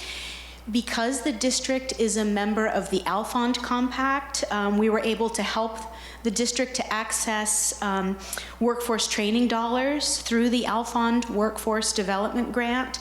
The grant provides a 50-50 match of up to $600 per worker, so the district was able to save a considerable cost with that training, thanks to the Alfond grant. We are also increasing our availability as a Scantron high-stakes testing site, where students are able to come in and take tests that will get them national certification. So for example, this Friday we have a student coming in to take her exam as an athletic, to become an athletic trainer. So that testing is a revenue source for us. Also, as the college part of my work, I've been working with students looking to access college. We've had many students who are interested in taking advantage of the free college through the community college system. We've had some recent enrollees at SMCC in the nursing, pre-nursing program and pre-engineering, so we're very proud of them. We also offer, a lot of different certification programs, or can help, if we don't offer it, we can help put students in touch with another adult ed program, or a different resource to help meet their certification needs. Also, we do help with employees who are looking to upskill in various areas. I also have really enjoyed working with a variety of members of the public on all facets of their job search, helping them write resumes, cover letters, thank you notes after their interviews, preparing for their interviews, that kind of thing. So if you know of anyone, you or anyone you know, that is in need of any college or career advising or help, please send them over to the white trailer, and I'd be happy to help them out. Thank you for your time. Yes. I do know somebody who in the next year is going to be taking a professional certification test. So if they wanted to do that at adult ed, how would they go about doing that? And do you need to know what kind of test it is? Like, how does that get arranged? So we do testing through Scantron, or I think it's another name is Mentor, is like the service that students. So they usually schedule their test on that website. There's a list of different tests that they offer, but if they wanted to call me, I could look into the specifics of it and try to help them schedule it. But yeah, it's right. I think the students that we've had so far are registered right on the website, and then they can find a site closest to them. If it's Wyndham, then I get a notification that they're coming and can prepare the necessary documents for the test that they're going to be taking. I don't know if that answers your question. It does, thank you. Yeah. So thank you so much. Oh, any other questions? Thank you. Thank you very much. Thank you. And last but not least, Kathy Giuffre.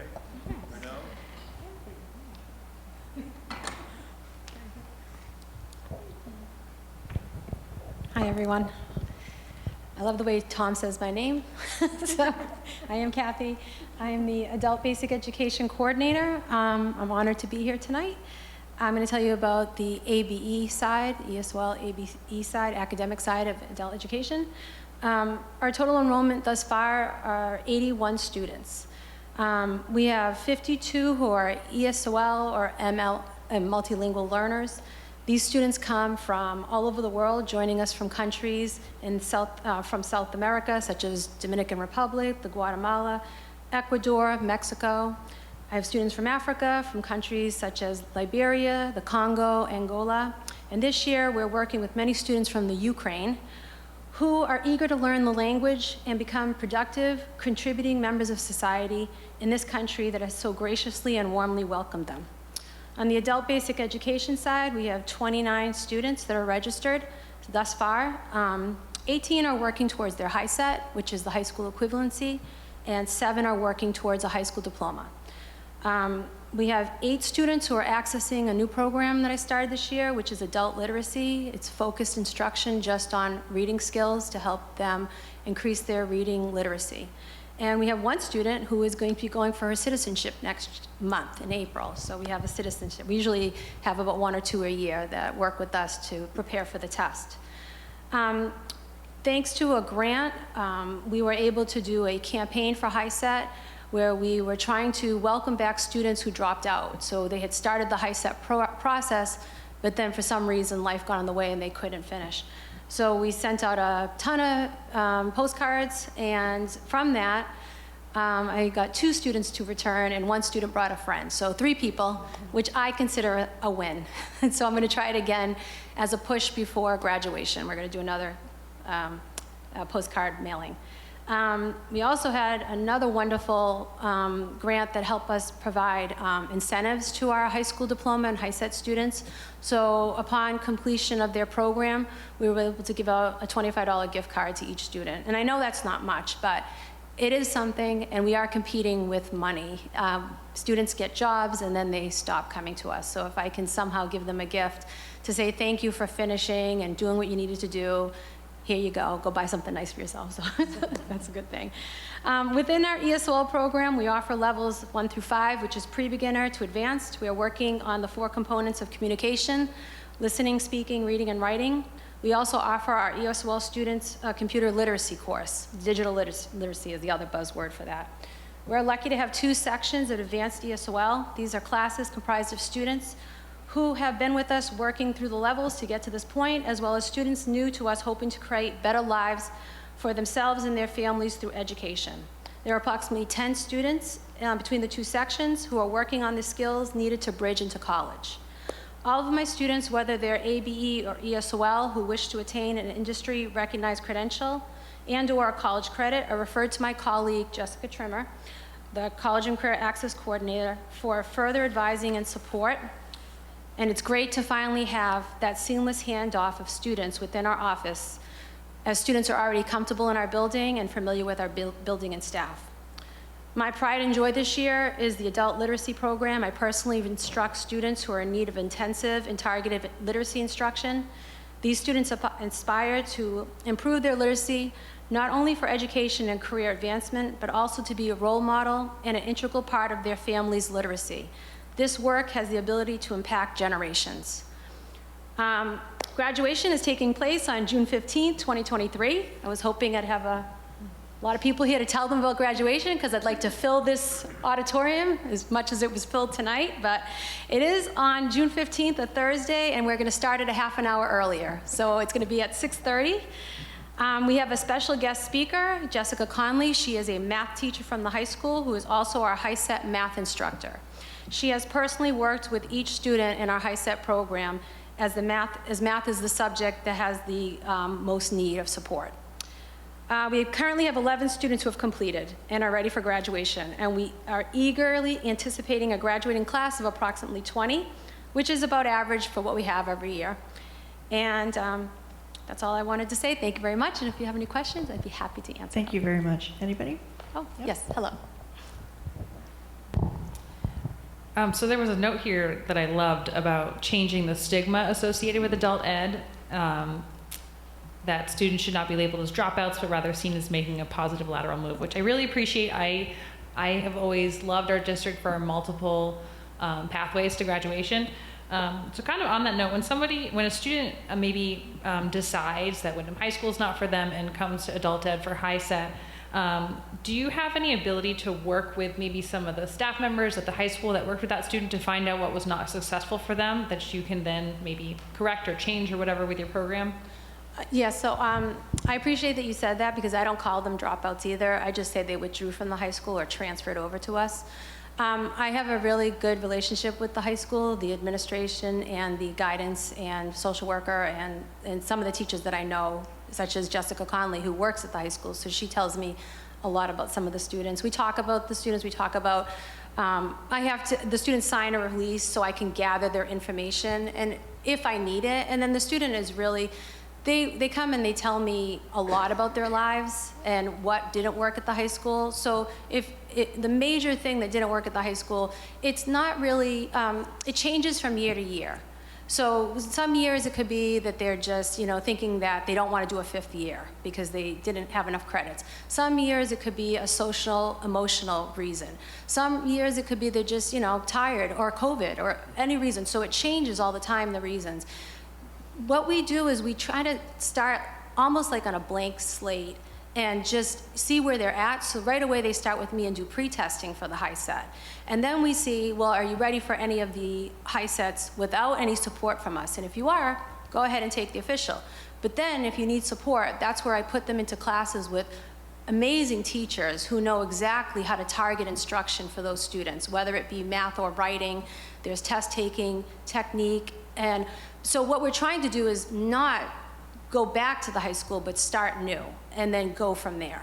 So I hope that helps explain that to you. It does, and I think it says a lot about you and your program that somebody who has maybe had a less than ideal educational experience can come to you and immediately open up and say, okay, here is where I struggled. How can you help me? So Right. great work. Oh, thank you. Thank you. Any other questions?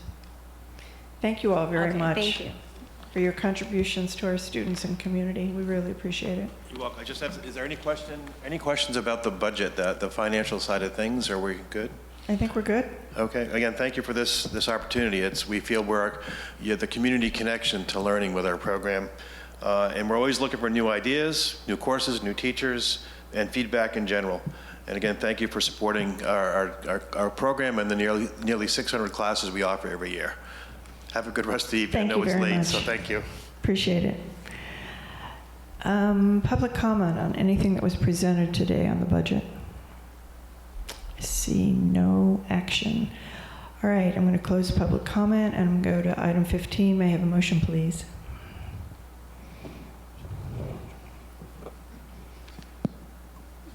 I'll do it. I approve the minutes of the March 15th, 2023 meeting. Second? Public comment? Board discussion? All those in favor? Thank you. Adjournment. I move to adjourn the regular meeting. Second? All those in favor? Thank you, and good night, everyone.